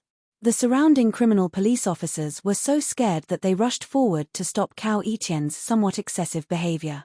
It should be known that this driver was not a criminal suspect. He was just an innocent driver. If the other party complained about Cao Etian's excessive behavior, Cao Etian would not be able to bear the consequences. No. I don't know. The driver said in horror. Oh, yes, she gave me a note, but she didn't say who this note was for. She only said that it was for a crazy woman. Crazy woman? When Yi Tian heard this, her eyes instantly widened like a copper bell. Oh my God, am I not like a crazy woman now? Give me this note. Yi Tian snatched the note and opened it. There was a sentence written on it. Dear Miss Yi Tian, I know you really want to catch me, so let me give you a friendly reminder. I am still in Shanghai. But you don't have much time left. I'll leave Shanghai after 16 p.m. If you can't find me before then, you'll never have the chance. By the way, your head is quite hard. My hand still hurts when I hit it. Damn it. Damn it. Cao Etienne's whole body was trembling. This note was undoubtedly a huge provocation to her. In fact, she, Cao Etienne, had been ruthlessly attacked by the other party. This made the provocation on the note like a sharp knife, deeply stabbing into Yi Tian's heart. "Captain, don't be so agitated. Captain, we still have a chance. It's only 15 p.m. right now, we still have an hour. We can definitely catch that D***mend beast." Seeing Cao Etienne's expression, the police officers around her immediately tried to persuade her. "That's right, I haven't lost yet. I still have an hour." Cao Etienne was indeed the captain of the criminal police. Although she had completely lost control of her emotions just now, she quickly began to adjust herself and gradually began to calm down. "Let me think about it. Let me think about it." Cao Etienne silently returned to the command car and immersed herself in all kinds of information again. She began to think frantically again. This time, Cao Etienne was completely fooled.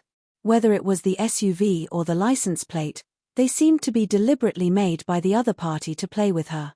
When all of this was exposed, it became worthless and could be directly thrown aside. However, Cao Etienne had a feeling that the truth was hidden in this information that had become garbage. There must be something that she had overlooked. Since the other party dared to send such a provocative letter to her, it meant that the other party had turned this case into a battlefield. That meant that the other party had already turned this case into a battlefield that wanted to completely toy with and defeat him. To a certain extent, the other party was a criminal lunatic, but also a genius.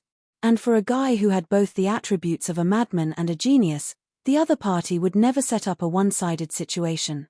Even if such a person knew that it was a dangerous thing, he would deliberately leave some hints and clues for her. Because only in this way, the other party would have a greater sense of pleasure after defeating her. Only then could she rush to the next battlefield and have a new confrontation with him. Therefore, Cao Etienne could be sure that the other party must have left some clues for him. Therefore, in the next 20 minutes, Cao Etienne went through all kinds of information he had collected over and over again, especially the information on the white SUV case, but there was still no result. Until Cao Etienne, who felt extremely tired, accidentally raised his head to look out the window and saw a mid-axle car full of more than a dozen cars flashing past him. When it began to be questioned and inspected by the police, Cao Etienne suddenly felt as if his head was struck by lightning. A new idea suddenly appeared in Cao Etienne's mind. A mid-axle car. A mid-axle car.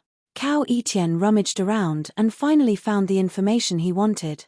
It was the detailed information of a traffic accident report. The details of the vehicles on both sides of the traffic accident were clearly written on it. One of them was a white Guangzhou Auto Honda SUV, and the other was a mid-axle car, exactly the same as the car that had just passed by. This is a car from the China Shipping Group. Cao Etienne quickly found the ownership of this mid-axle car in the information and found that this mid-axle car belonged to the China Shipping Group. In other words, this was a mid-axle car that was about to board an ocean-going cargo ship. Hello. Is this the Shanghai branch of the China Shipping Group? This is the Shanghai Public Security Bureau. I need you to immediately cooperate with my investigation. Cao Etienne directly dialed the China Shipping Group's number. After 3 minutes of communication, Cao Etienne finally got the information she wanted. I finally found you this time, Cao Etienne said through gritted teeth. Those teeth that could not bear the burden could not help but make a creaking sound, as if they were about to break. From the phone call she had just received, the China Shipping Group did indeed have a mid-axle car full of cars to transport a batch of cars from the Shanghai port to the Ningbo port today, and the ship carrying this mid-axle car was scheduled to set sail at 16 o'clock in the afternoon. Although Cao Etienne strongly requested the China Shipping Group to immediately stop the sailing plan of this ship, with her status, how could she order a state-owned enterprise like the China Shipping Group? They very clearly stated that unless there was a document from the municipal committee, the ship would not be delayed and would definitely set sail on time. And with only 40 minutes left, how could Cao Etienne get the document from the municipal committee? Helpless, Cao Etienne could only once again pressure her subordinates. A large number of police cars roared past, speeding towards the Shanghai port. Chapter 12:19 Yi Tian finally figured out his opponent's entire conspiracy. The car accident was indeed the culprit's fault, and most of Yi Tian's deductions were not wrong. However, there was a crucial mistake in a small area. Cao Yitian naturally thought that the culprit had taken advantage of the car accident to hide in the white SUV and wanted to use the tow truck to leave Shanghai. This was just a thought trap that the criminal suspect deliberately did not set. In fact, the criminal suspect had secretly climbed onto the car that had also stopped because of the car accident and hid in one of the new cars. He wanted to leave Shanghai through this batch of new cars that were about to be transported by sea. As long as this ship left the port and entered the sea, the criminal suspect would be able to fly freely in the sky and jump freely in the sea. However, a super state-owned enterprise like China Shipping Group, which was directly controlled by the central government, did not listen to the orders of the Shanghai Public Security Bureau. They ignored Cao Yitian's request to postpone the departure, which made Cao Yitian race against time. On the way to the port, Cao Yitian was burning with anxiety. He wished that he could grow a pair of wings on his back so that he could fly. He was afraid that he would not be able to arrive at Shanghai port before 16 o'clock and let the ship carrying the suspect leave with its whistle.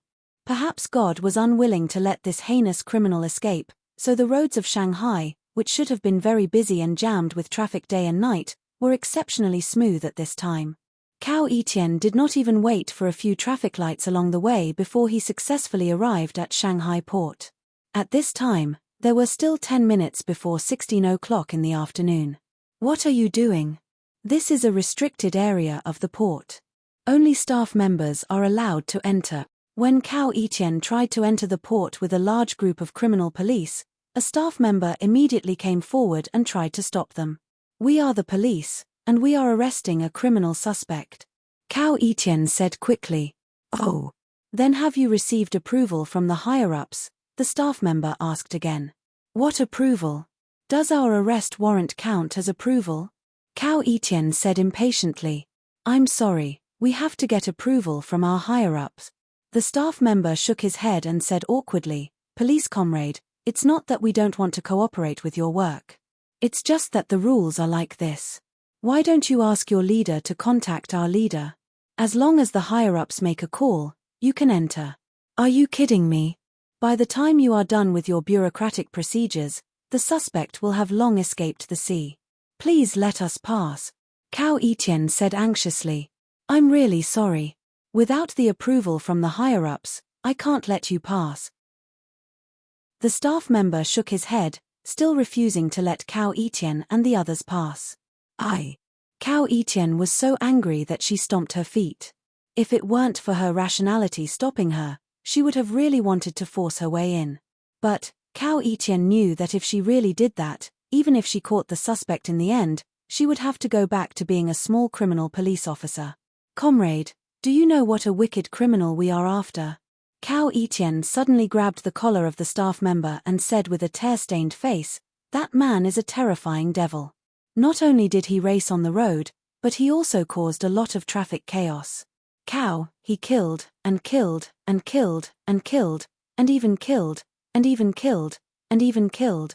He even forcibly, harmony, raped the pitiful high school girls, causing them to lose control of their minds. In the end, they jumped off the school building. The blood covered the entire ground, and the whole world was dyed in bright red. Comrade, tell me, are you willing to see such a heinous murderer successfully escape to a foreign country because of your obstruction? Are you willing to let him live his sinful life with his blood-stained hands? 4 p.m. There are 8 minutes left. In 8 minutes, the ship will set sail. After 8 minutes, we won't be able to catch the suspect. Could it be that you are willing to see those innocent souls wailing in their graves day and night because they are unable to wash away their grievances? Cao Yitian roared in a tragic manner. I say, brother, did the suspect commit so many crimes? Why didn't I know about it? A criminal police officer whispered to his partner. Sure, lower your voice. Why are you talking so much nonsense? Just watch our leader's performance. TSK, it's been a long time since our leader performed like this. You should learn more and be more quick-witted. In the future, when we handle cases alone, it'll be useful, another criminal police officer said. I. The staff member was infected by Cao Etienne's emotions. Thinking about the tragic scene that Cao Etienne had just described, he could not help but feel his blood boil. He suddenly clenched his fists, and his eyes flashed. He immediately said to Cao Etienne, "I can't let all of you go in, but I can let you go in alone. This is the best I can do. Thank you." Cao Etienne suddenly grabbed the staff member's hand and shook it up and down. "No, Captain. No, Captain. The suspect is too cunning. There might be some traps inside. You'll be in danger if you go in alone." Hearing their captain's plan to go in alone, the criminal police officers behind him immediately tried to dissuade him.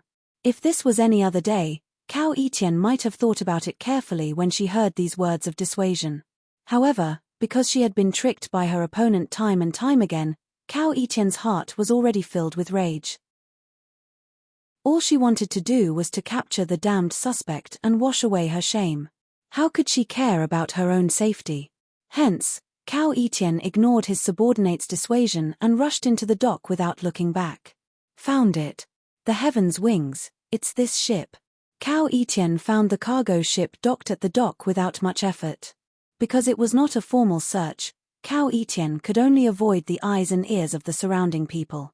He quietly climbed into the cargo cabin through the gangway. After some searching, he finally found the middle-axle car parked in the cargo cabin and more than 20 brand new Audis in it. Cao Etienne immediately climbed into the mid-axle transport car and began to search the cars one by one. When she found the 6th car in the first city, she became very excited. There was a figure lying in the back of the car and it looked like he had fallen asleep. "You're still in the mood to sleep. Let's see how you escape this time." Cao Etienne pulled out her pistol from her waist with one hand and took out a square phone-like object from her pocket with the other. Cao Etienne tapped on the screen of the object and selected the Audi's logo. Then, she selected the car model and finally pressed the confirm button. The 4 doors of the Audi were opened at the same time. Thank goodness I'm smart. Otherwise, it would have been really hard to open these doors. Cao Etienne thought proudly when she heard the crisp sound of the doors opening. Naturally, Cao Etienne was holding a set of universal car keys in her hand. This set of car keys was seized from a gang of car thieves. The rest of the stolen goods had been reported by Cao Etienne. Only this set of universal car keys had been intercepted by Cao Etienne. Of course, Cao Etienne had not done this to steal a car. She had only done it in case of emergency. Cao Etienne, the captain of the Criminal Investigation Unit, had never been a captain of the Criminal Investigation Unit who followed the normal route. In the end, Cao Etienne's intercepting this time really came in handy. Otherwise, Cao Etienne would have had to break the car windows to force the door open.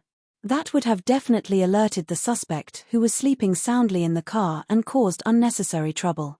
Just like that, Cao Etienne silently opened the car door. When the muzzle of her gun was pointed at the suspect's head, she smacked the suspect's face with force and shouted, "You're under arrest, get up." As soon as Cao Etienne's voice fell, the suspect who was lying in the back seat began to twist violently. Cao Etienne was shocked, thinking that the suspect was going to resist. But upon closer inspection, the suspect's twisting was like an earthworm. It did not look like he was going to resist at all. Instead, it looked like a person whose limbs were tied up. What's going on? Cao Etienne took a closer look and found that the suspect's limbs were all tied up tightly. Even his mouth was stuffed with a ball of rag.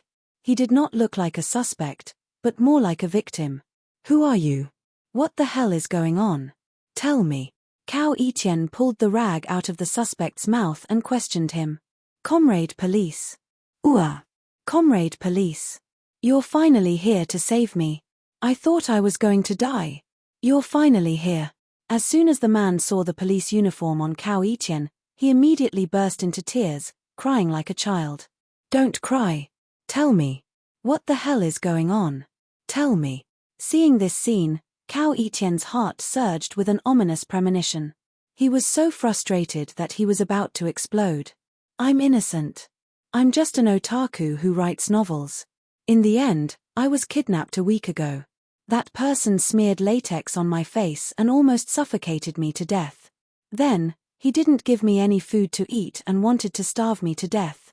In the end, he threw me in the back seat of this car. If you didn't come, I would have suffocated to death. The man said intermittently, his logic confused. Although the man's words were very illogical, Cao Etienne still managed to sort them out in his mind. He keenly discovered the main point of the man's words and asked in a panic, "What did you say? What did that person smear on your face?" "It was sticky like latex. It stuck on my face for a few hours. When it dried and tore off, it almost stuck my skin. It hurt so much," the man said in fear. Human skin mask. This is a human skin mask. Cao Etienne was used to all kinds of crimes, so he had some understanding of things like human skin masks. This was a prop that special effects makeup artists would use to completely change an actor's face. Later, such a prop fell into the hands of some criminal suspects, allowing them to commit crimes with another face. Such a crime required very high special effects makeup skills. Only some of the top special effects makeup artists in the country could achieve this, so there were very few cases like this in the country. Cao Etienne had only seen such a crime in a criminal record in Beijing, so he never thought that the criminal might use a human skin mask. But from the description of the man who was tied up, it was clear that someone had used his face to make a human skin mask. If that was really the case, then regardless of whether it was the surveillance camera or his own memory, the face that he saw was not the real face of the criminal, but the face of this unlucky otaku who was tied up in front of him. Cao Etienne pulled the otaku out of the car and looked at him carefully with some faint sunlight. Sure enough, it was exactly the same as the face in his memory. If he didn't know about the human skin mask, Cao Etienne would definitely think that he had successfully caught the criminal suspect. "By the way, police comrade, are you Officer Cao Etienne?" While being observed by Cao Etienne, the otaku also carefully observed Cao Etienne's face and finally blurted out, "What's wrong? Do you know me?" Cao Etienne asked vigilantly. No, it's like this." The otaku quickly said, "Last night, the guy showed me your photo and told me to pass a message to you if I saw you." "What message?" Cao Etienne immediately asked nervously. "He told me to tell you that he is now on the train at 14 o'clock and has already left for Nanjing. If you are interested, you can apply to be transferred to Nanjing. He also plans to play another game of Fast and Furious in Nanjing," the otaku said weakly. Puff. A mouthful of blood directly sprayed out from Cao Etienne's mouth. This was not an adjective, but a large mouthful of blood. She, Cao Etienne, had been played. She had been played by someone from head to toe. In front of the opponent, he was like a ridiculous ant, completely played by the opponent. All his thoughts and actions were completely grasped by the opponent. The opponent could be said to have set up no less than 3 layers of mazes. The first layer was at the train station, the second layer was at the intersection of the highway, and the third layer was on this cruise ship. Cao Etienne thought that she was infallible and thought that she had seen through the opponent's strategy. Although she had sent 1,000 police officers to block the train station, in reality, she did not pay any attention there. All her attention was focused on the intersection of the highway and the cruise ship. In the end, the enemy's seemingly simplest first layer maze was actually the real exit. The enemy just swaggered out of the train station where he had deployed 1,000 men, but in reality, it was just an empty net full of holes. The enemy left the train station just like that. "I lost."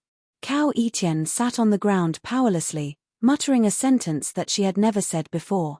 This was the first time Cao Etienne had voluntarily admitted defeat since she became a police officer. From this, it could be seen that Cao Etienne's heart had been crushed by this cunning opponent. Comrade police. Comrade police." Seeing that Cao Etienne had collapsed on the ground, the otaku hurriedly helped him up. At that moment, a melodious whistle sounded in their ears. At the same time, the deck beneath their feet began to move slowly. Under the influence of inertia, the two of them couldn't help but sway a little. "Comrade police. The ship is about to set sail. If you don't leave now, you'll have to stay on the sea," the otaku said anxiously. "So be it. I've already lost. What else do I have to care about?" Cao Etienne murmured. "No, comrade police, you haven't lost yet," the otaku advised. It's only 16 o'clock now. That guy's train has just left. You still have time. As long as you get there before the train stops at the next station, you still have a chance. You can still catch that B****. Hearing the otaku's words, Cao Etienne's body trembled. Then, she stood up agitatedly. She clenched her fists and muttered to herself, "That's right. How can I, Cao Etienne, admit defeat so easily? I'm going all out. If worst comes to worst, I'll go stop the train. If I can't beat the police, then I won't be a police officer anymore. I must catch that D***mend guy and bring him to justice." Cao Etienne's body seemed to be filled with energy in an instant. She turned around and prepared to leave the ship. She wanted to rush to the next battlefield to fight that D***mend guy to the death. However, the moment Cao Etienne turned around, a cold, snake-like object was placed on Cao Etienne's neck. A bone-piercing chill seeped into Cao Etienne's flesh through the snake's body, causing Cao Etienne to feel cold to the bone. "You're so stupid and cute. My beautiful little police officer." One of his hands was placed on Cao Etienne's perky butt, rubbing it wantonly. Chapter 12:20. If it was a normal day, if any stinky man dared to put his hand on her butt, Cao Etienne would definitely slap him and step on his crotch. In the end, she would even bring him to the detention center and charge him with molestation. However, the current Cao Etienne did not have any reaction at all. She allowed the other party's dirty hands to caress her beautiful buttocks. Firstly, it was because there was a gleaming sword on her neck. Cao Etienne did not think that she would be able to dodge the sword's attack before she pulled the trigger. Secondly, it was because Cao Etienne's heart was almost dead. She was actually tricked again. Just like what the man had said, Cao Etienne really felt that she was the stupidest woman in the world. When the man said that he was a kidnapped otaku, she believed it. When the man said that the real murderer made a human skin mask to impersonate him, she believed it. When the man said that the real murderer had already escaped on a train, she completely believed it. This man had once again completely played with her. He tore her self-esteem and confidence into pieces. This was what made Cao Etienne feel the most pain. Ever since she was young, Cao Etienne had always been the strongest person around her. Whether it was a man or a woman, whether it was sports or exams, Cao Etienne was always the number one. She had never lost so badly before. It could be said that the current Cao Etienne was already on the verge of collapse. Although she had not completely collapsed, with just a gentle push, she would fall into an endless abyss. Thus, someone decided to give her a push. "Do you know what you look like?" The man moved closer to Cao Etienne and started talking about her beautiful hair. He smiled and said, "You're like a lychee. The outside is hard and a little prickly. But as long as this layer of shell is peeled off, you'll become a soft ball of flesh that can squeeze water out of it. You'll be so sweet that people will get sick of it. I don't have any other hobbies in this life. I just like to be a fruit-eating man. I especially like to eat lychees like you. I like how you look when you're peeled off the shell the most. You look even worse than an ordinary woman. You look the most seductive right now." The man pinched Cao Etienne's face and said lecherously, "I admit that in terms of scheming, or perhaps in terms of intelligence, I'm indeed not as good as you. I have nothing to say if I lose to you." Cao Etienne tried his best to hold back the tears in his eyes, trying to protect his fragile pride. But even Cao Etienne had to admit that he had lost in terms of intelligence. Now, the only thing that could protect his pride was Cao Etienne's ability. Hence, Cao Etienne continued, "But you can only rely on schemes and tricks. You're not a real man. If you have the ability, then defeat me completely in terms of strength." But what Cao Etienne didn't know was that this was the sentence that the man had been waiting for. Cao Etienne saw the other party suddenly reveal a disdainful and playful expression. "How about we make a bet?" The other party chuckled. "Let's do as you say. Let's not talk about intelligence and just compete in pure strength. If you can beat me in strength, not only will I let you go now, but I'm also willing to put on handcuffs and follow you back to the police station. You can do whatever you want with me. What do you think?" Really? Cao Etienne didn't expect that the other party would say something like this. His heart was suddenly filled with a huge wave of hope. Very few people knew that when Cao Yiqian was studying in the police academy, he once represented the police academy to win the national women's kickboxing competition.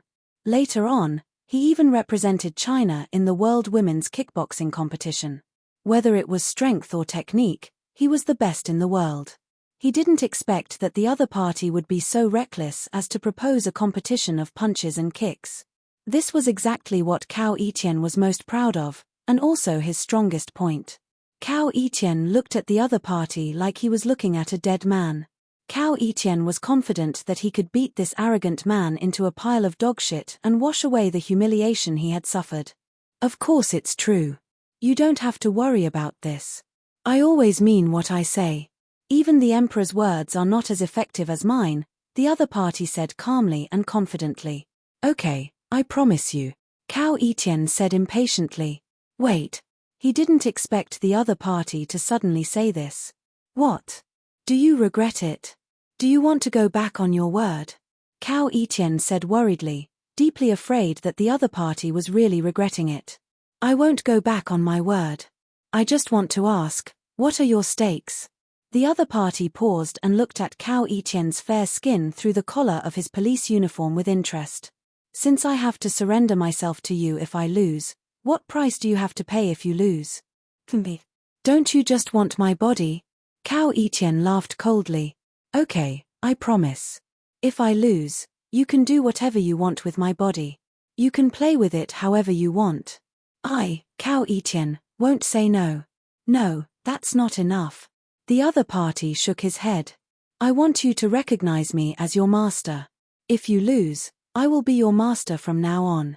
You can't go against any of my orders. You have to obediently carry out my orders with a smile and enthusiasm. From now on, there will be no Cao Yiqian in this world. There will only be a lowly slave of me, Guhan. Okay. I promise you. Guhan thought that Cao Yiqian would hesitate for a while, but he didn't expect Cao Yiqian to agree without hesitation. If I lose to you in terms of punches, kicks, and strength, then there's no point in living in this world. It's not natural to be a slave to a strong person like you. I'm willing. Very well, I like you more and more. Guhan withdrew his sword from Cao Yiqian's neck and returned his freedom to Cao Yiqian. Say it. How are we going to compete? Cao Yiqian rubbed his fists together and asked Jiu Hai with an arrogant expression. Then let's do it this way. I want you to lose wholeheartedly, so we can compete in 5 events. These 5 events are all up to you to decide. We'll compete in whatever you say, and I won't say no. As long as you can beat me in one of the 5 events, it'll be my loss. Bye. Guhan said. Looking at the other party's arrogant face, Cao Yiqian wanted to punch him. But after thinking about it, she decided against it because her gun was also in Ji Yuhan's hand. She didn't think that a gangster like him was the kind of idiot who couldn't hit the main character even after firing a dozen shots in the movies. Okay, since you want to die, I'll fulfill your wish. Cao Yiqian snorted coldly, then found a chain from the corner of the warehouse and threw one end to Guhan. I won't bully you, let's have a simple tug-of-war. Let's use these 2 wheels as the standard, and whoever can pull this piece of cloth past the wheel first wins. Okay. No problem. Guhan answered. Hearing his answer, Cao Yiqian calmed herself down and focused her mind. Then, she wrapped one end of the chain tightly around her arm so that she could exert force more easily, and at the same time, prevent the chain from slipping in her hand. When Cao Yiqian adjusted herself to the best state, she subconsciously raised her head to look at her opponent, and her face turned pale with anger. Her opponent looked as if nothing had happened, holding the chain lightly in his hand. He didn't seem to be serious at all, as if he didn't care about this competition at all. This guy, he deserves it if he loses. Cao Yiqian snorted, counted down loudly, and began to exert force in an instant, trying to pull the chain to her side. It had to be said that Cao Yiqian's strength was definitely one of the strongest among women. When she was tested in school, Cao Yiqian's punch had the strength of 420 kilograms, and her heavy punch had the strength of 1 ton. The teachers and coaches around her were so shocked that they couldn't close their mouths. This kind of strength was only 80 kilograms away from the male world record. Once, when the Public Security Bureau went to another province to investigate a case, they passed by a section of muddy road.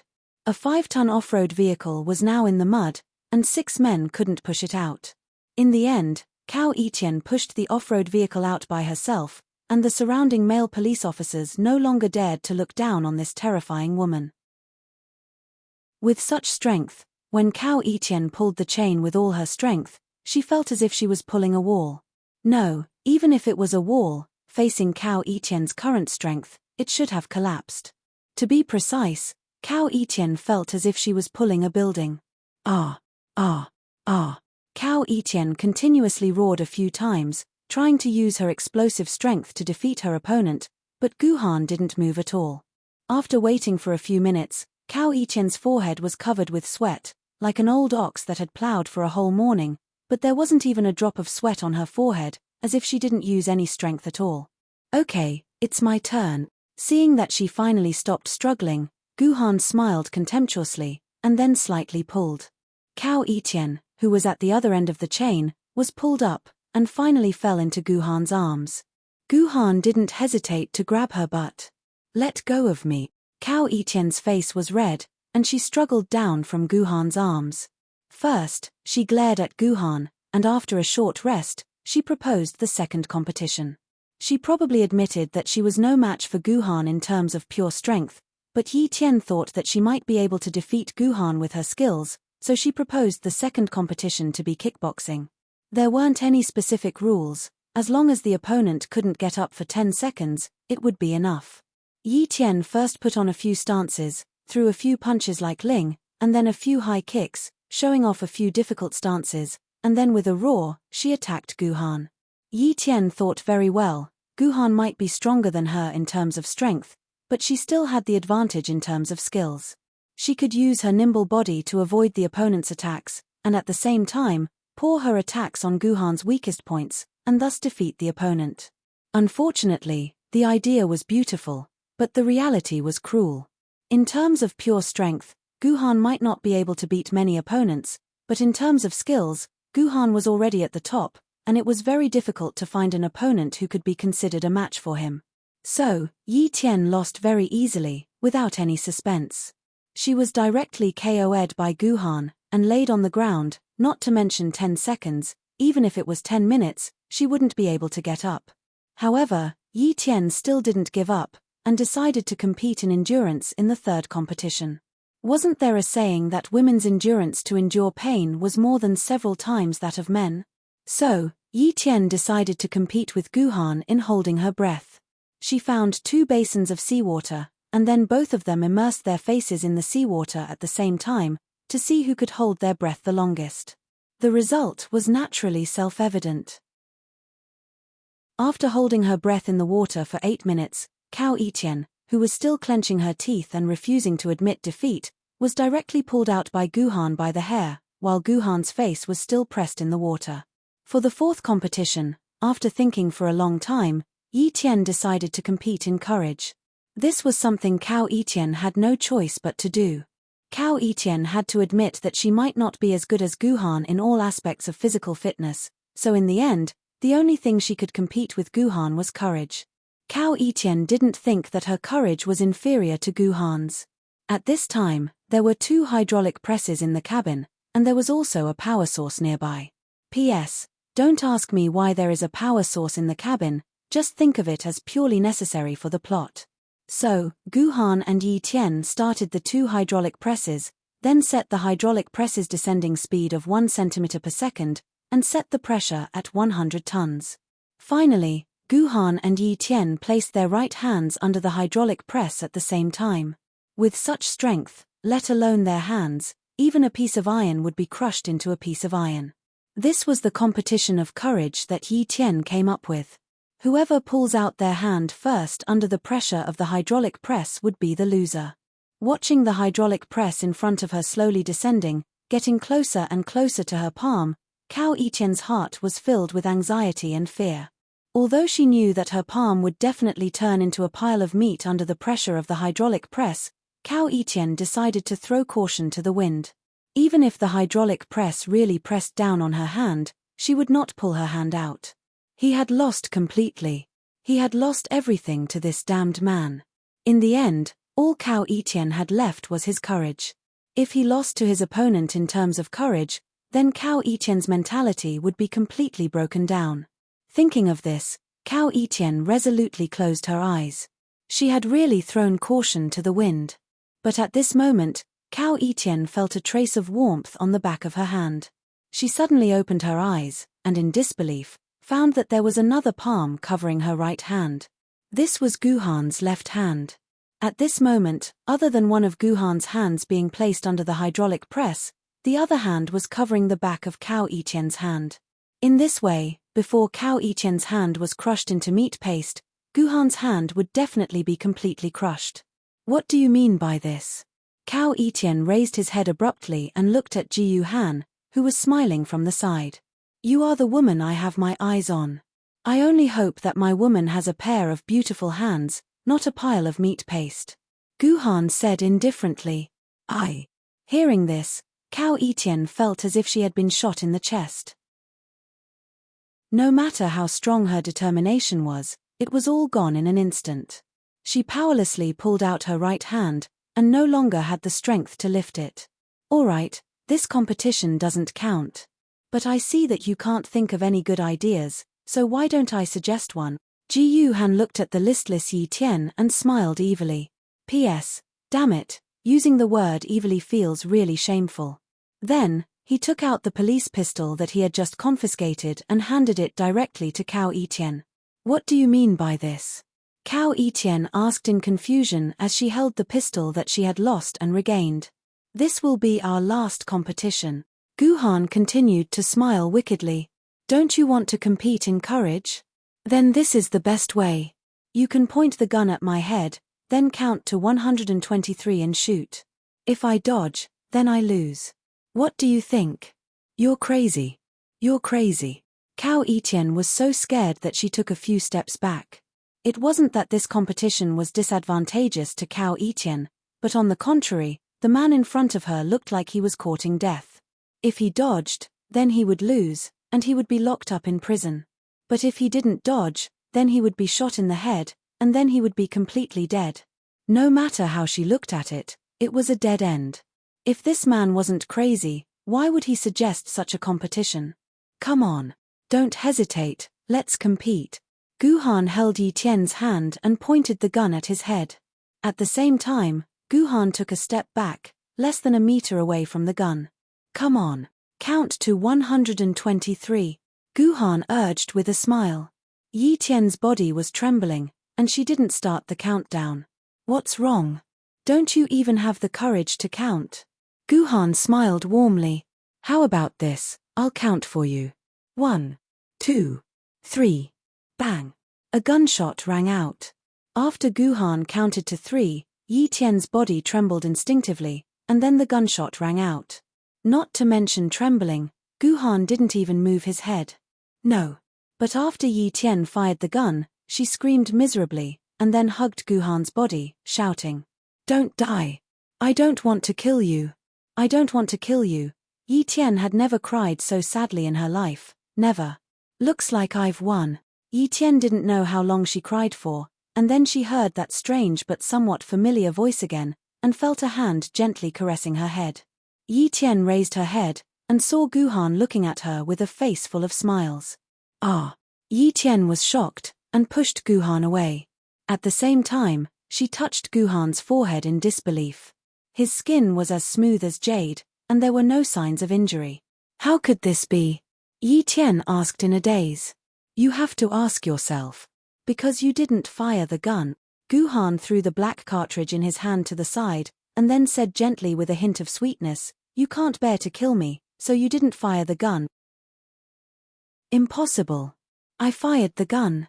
I even heard the gunshot. How could I have not fired the gun? Yi Tian shook her head randomly, and she felt that her mind was in a mess. I told you, it was just your illusion. You can't bear to kill me, and you didn't pull the trigger from the beginning to the end. You must have fallen in love with me. Guhan pulled Yi Tian into his arms, and at the same time, he gently stroked Yi Tian's jade back. You can ask yourself in your heart, have you fallen in love with me? Guhan's voice had a hint of bewitchment. I. Yi Tian was completely flustered. She really started to ask herself. In the end, it would have been better if she hadn't asked. Once she asked, Yi Tian suddenly realized that she might actually have fallen in love with this man. Yi Tian asked herself if she had ever looked down on everyone in her life, and she had far surpassed her peers. No one had ever been able to defeat her, and no man had ever defeated her in such a crushing manner. Only now did Yi Tian realize that when she fired the gun, she had already been completely defeated. She had already fallen in love with this man who had defeated her. Then. Yi Tian suddenly became hesitant, and her face revealed the expression of a little girl, and her face was full of shyness. Then what? Seeing that Yi Tian still couldn't speak, Guhan took the initiative to ask gently. Then, is it time for me to become your slave? Yi Tian took a deep breath and asked like Liu Hulan was sacrificing herself for a just cause. I don't want to force you. Let me ask you, Yi Tian, are you willing to be my slave, and are you willing to recognize me, Guhan, as your master? Guhan asked back. To be honest, this question was very clean. I am willing. This was a characteristic of a woman with the characteristics of a strong woman. After being conquered by a man in the most forceful way, the stronger a woman was, the more obedient she would be, and the more obedient she would be. Even if she had to become a slave, she wouldn't hesitate. No, I love you. Otherwise, I wouldn't have schemed so much and devised so many schemes to obtain you.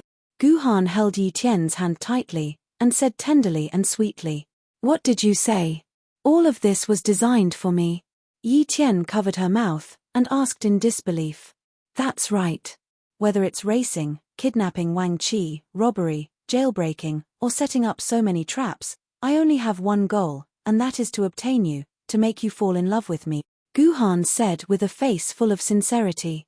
In fact, this was indeed the truth. Yi Tian suddenly felt that she was so beautiful that she was about to fly. In order to pursue her, such an outstanding and powerful man actually risked his life and the danger of going to prison, and designed so many exquisite and inconceivable things, all for the sake of obtaining her and being together with her. This was such an inconceivable and romantic thing. Yi Tian felt that she was about to fly in the air in romance. At this moment, Yi Tian had completely fallen into the river of love. But Yi Tian, I have one thing. Can you help me? Guhan changed the topic. Yi Tian, who was currently immersed in the river of love, naturally wouldn't refuse. Even if Guhan wanted to have sex with her on the spot, Yi Tian probably couldn't wait to strip herself. Come, help me read this sentence. Guhan handed a piece of paper to Yi Tian. Annoying. When Yi Tian saw the contents of the paper, her small fist bashfully hammered Guhan's chest, but she still obediently read the words on the paper. Guhan, I like you so much. Can I marry you and be your wife? Bastard Guhan, how dare you tease this heroine like this? How could this heroine be so easily picked up by you? You still want this heroine to be your slave? I'm going to kill you. From the looks of it, Yi Tian had completely returned. Chapter 1221. Boss, you're amazing. You actually single-handedly caught this criminal suspect. You should know that when the bureau chief found out that you rushed in alone, he almost skinned us alive. A group of criminal police surrounded Cao Etienne and praised him loudly. After waiting anxiously on the dock for almost 2 hours, Cao Etienne finally came back with a boat and the man behind Cao Etienne who was wearing handcuffs and had a depressed face. Don't be noisy, this heroine. Oh, my ears are going deaf from all your noise. Everyone, get in the car and quickly take this person back to the police station, in case there are any more accidents on the road. After Cao Etienne said this, everyone did not dare to say anything more. They all boarded the police car and drove away. In a short while, they returned to the police station. You all go and rest. This criminal suspect is very cunning and vicious. I want to lock him up personally. Cao Etienne's words did not arouse any suspicion. Cao Etienne had spent a lot of effort to catch this criminal. Of course, he had to lock him up personally. Otherwise, he would definitely not be at ease. Although Cao Etian had personally arrested the criminal suspect, the guy who made the secretary of Shanghai extremely angry was finally arrested. The entire Shanghai public security system breathed a long sigh of relief. The Shanghai Public Security Bureau chief immediately praised Cao Etian in front of everyone. He was just short of directly telling Cao Etian that the future Public Security Bureau chief would be him. "Alright, Etian, you've also worked hard for a few days. Hurry up and go home to rest," the bureau chief said to Cao Etian kindly. "No, there are still some doubts in this case that haven't been solved. This criminal suspect still hasn't spoken. I have to work overtime today to prepare some information so that I can interrogate this guy." Cao Etian shook his head. "Sigh, Etian, you're good at everything, but this work attitude is unacceptable. How can you ignore your health for work?" The bureau chief sighed, but he was very familiar with Cao Etian's character. He knew that persuasion was useless, so he let Cao Etian stay in the Public Security Bureau. Seeing Cao Etian stay in the office, the other criminal police around looked at each other. They wanted to say something but did not dare to say it. "Alright, you don't have to look around. I know what you're thinking. Everyone is not much better than me these days. You haven't seen your wife and children, right? Go home, have a good rest tonight, and work hard tomorrow."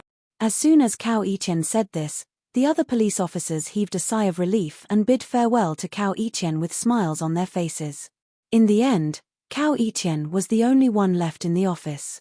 "This fellow, in the end, he still threw the matter onto my head." Seeing that everyone had left, Cao Etian smiled bitterly and opened the public security system's household registration system. He entered the word Juicy into the search bar and began to search the database. No, there isn't a woman with Juicy in her name in the entire Shanghai. In the end, the search results were empty. Yi Tian scratched his head, causing his dandruff to fall from the sky. After that, Yi Tian came to a sudden realization and muttered, "Damn it, I've gotten so used to calling her Juicy that I forgot that her real name is Juicy." When Yi Tian entered the search again, a few names and photos were reflected in Yi Tian's eyes. "Hey, are you there?" After working for more than 10 minutes, Yi Tian slowly closed her eyes. However, her consciousness did not rest. Instead, she used her sword mark to contact Guhan, who was currently in prison. "How is it? Did you find the information I wanted?" Guhan's lazy voice was heard. "I found it," Yi Tian answered obediently. This made Guhan slightly surprised. "Tell me about it." "The best one to find is your sister. Her name is Jiu Duyu now. She's a 5th grade primary school student. She's on summer vacation now. I think she's at home.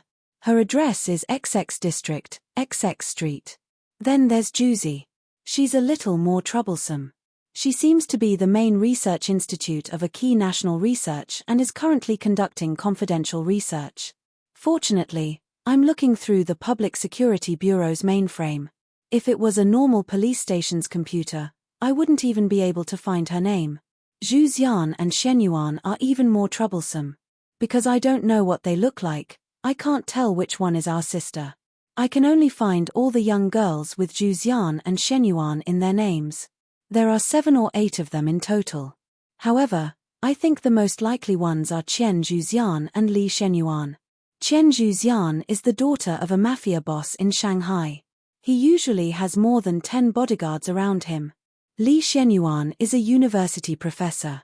He's a history teacher in charge of teaching the history of the 3rd generation. I really can't find the extinguished celestial sword that you mentioned. At the very least, there's definitely no woman in Shanghai with the word extinguished celestial in her name. Yi Tian quickly reported the information he had gathered. This was the rule that Guhan discovered after he came to this illusion.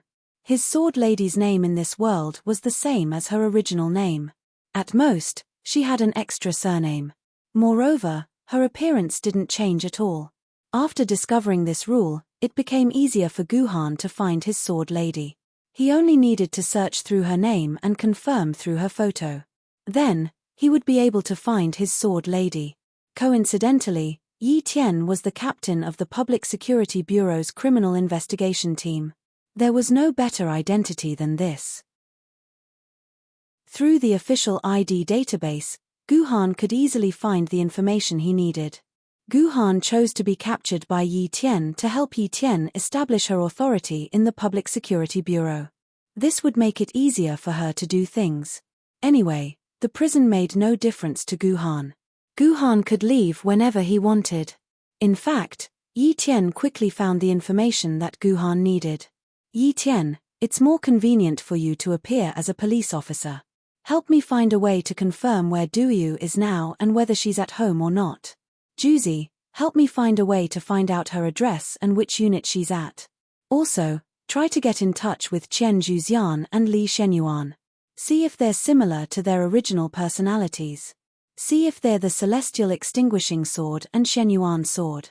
Guhan issued a series of requests. Okay, no problem. Yi Tian answered readily. Strange. Hearing Yi Tian's straightforward answer, Guhan felt a little strange. Wasn't Yi Tian's favorite thing to do the most to argue with him? It was already a miracle that she could readily agree to one of the 5 tasks that he usually ordered her to do. Why did she become so obedient today and agree so easily? Yi Tian, are you all right? After hesitating for a while, Guhan couldn't help but ask. I'm fine, master. Don't worry. I'll help you settle the matter tomorrow. Yi Tian replied obediently. After thinking for a while, she added, Master, do you feel uncomfortable in that room? Are you okay with a blanket? I have a silk blanket here. Why don't I send it over to you? No. No need. Hurry up and go home and rest. Just settle the matter tomorrow. Guhan couldn't help but shiver. Was this really the Yi Tian that he was familiar with? Could it be that what happened today not only awakened Yi Tian's memory, but also changed her personality? Does she really treat me as her master from the bottom of her heart? Ji Yuhan guessed with a headache. The 5th day. My little princess. Hurry up and wake up. My beautiful little princess. Hurry up and wake up. When Duyu heard this deep voice, her beautiful big eyes slowly opened. She saw a sword floating in front of her and speaking with a magnetic voice. Who are you? Why are you looking for me? If she was a normal girl, she would have screamed in fear at this strange scene. However, our Duyu was different. She didn't scream or scream.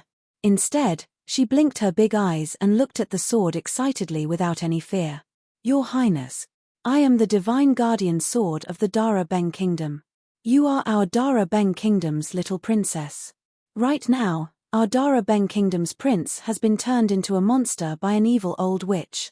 Only your Highness can save our prince, so I'm here to look for you. The divine guardian sword said with a faint voice. So I really am your Highness. I told you, I really am your Highness. But my parents, teachers, Niu Niu and Tian Tian didn't believe me no matter what. Mph, I'll turn them into turtles and ants. Let's see if they still dare to not believe me in the future. Upon hearing the nation-shielding celestial sword's words, Duyu instantly jumped up from the bed in excitement. She skipped around happily, completely disregarding the fact that she was only wearing a pair of underwear and the 2 young cherries on her chest were still exposed. Guhan couldn't help but feel a chill run down his spine when he heard Duyu's words. He never knew that his sister had such evil thoughts. She wanted to turn her friends into turtles and ants. She should be the little witch from the fairy tales. I believe that everyone has already guessed by now. However, the sword floating in front of Duyu was not the divine guardian sword of the Dara Beng Kingdom. It was Guhan's heavenly sword. At this moment, Guhan was flying in the sky, controlling heavenly sword to act as the divine guardian sword. The reason why Guhan did this was because he wanted to conquer his sister, Duyu. This is the personality of Duyu, the little princess. She likes to read fairy tales, especially fairy tales about Cinderella, Snow White, and mermaids. Try telling other students that you're the reincarnation of Snow White. Guhan looked at the detailed information on Jiyu Duyu in his hands again. This was information that Heavenly Sword spent an entire morning visiting Duyu's teachers, parents, and classmates. This was because Heavenly Sword was a slightly famous criminal police captain in Shanghai. The reason he used was that there was a perverted demon in Shanghai who liked to target little lollis. Recently, It was discovered that this perverted demon had his eyes on Duyu, so he needed to investigate. In the end, these people all revealed all the information about Gu Duyu. It was much more detailed than the information that Guhan had obtained from investigating Chidian and Heavenly Sword. As expected of a criminal investigation profession. After coming up with a detailed plan, Guhan escaped from prison with Heavenly Sword's cooperation at night. Shishui then changed into Guhan's clothes and covered herself with a blanket. No one suspected that Guhan had disappeared.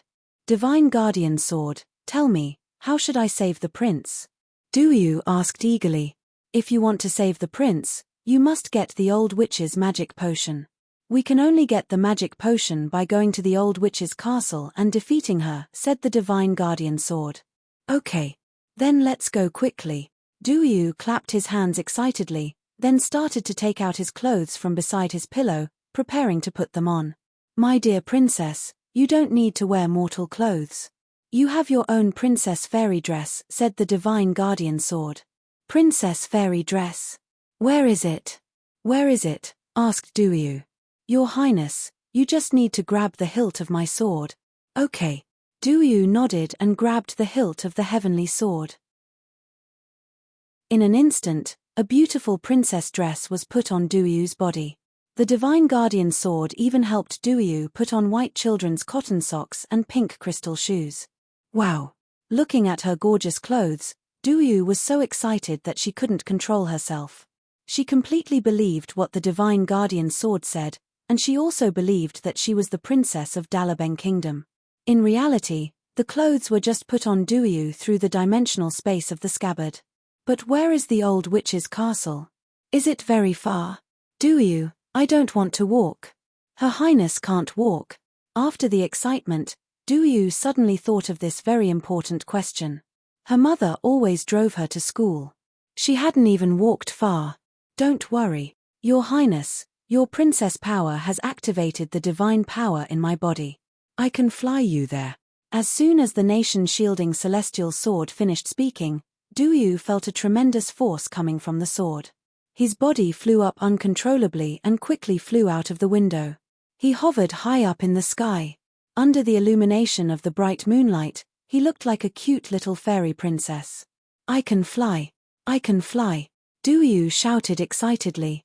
Her voice was quite loud when she screamed. Many of the rooms that had their lights off at night were lit up again. The Divine Guardian Sword quickly told Duyu to shut up and not alert anyone else. Otherwise, if someone found out, Duyu's princess power would be gone. Hearing that she would lose her princess power, Duyu immediately shut up.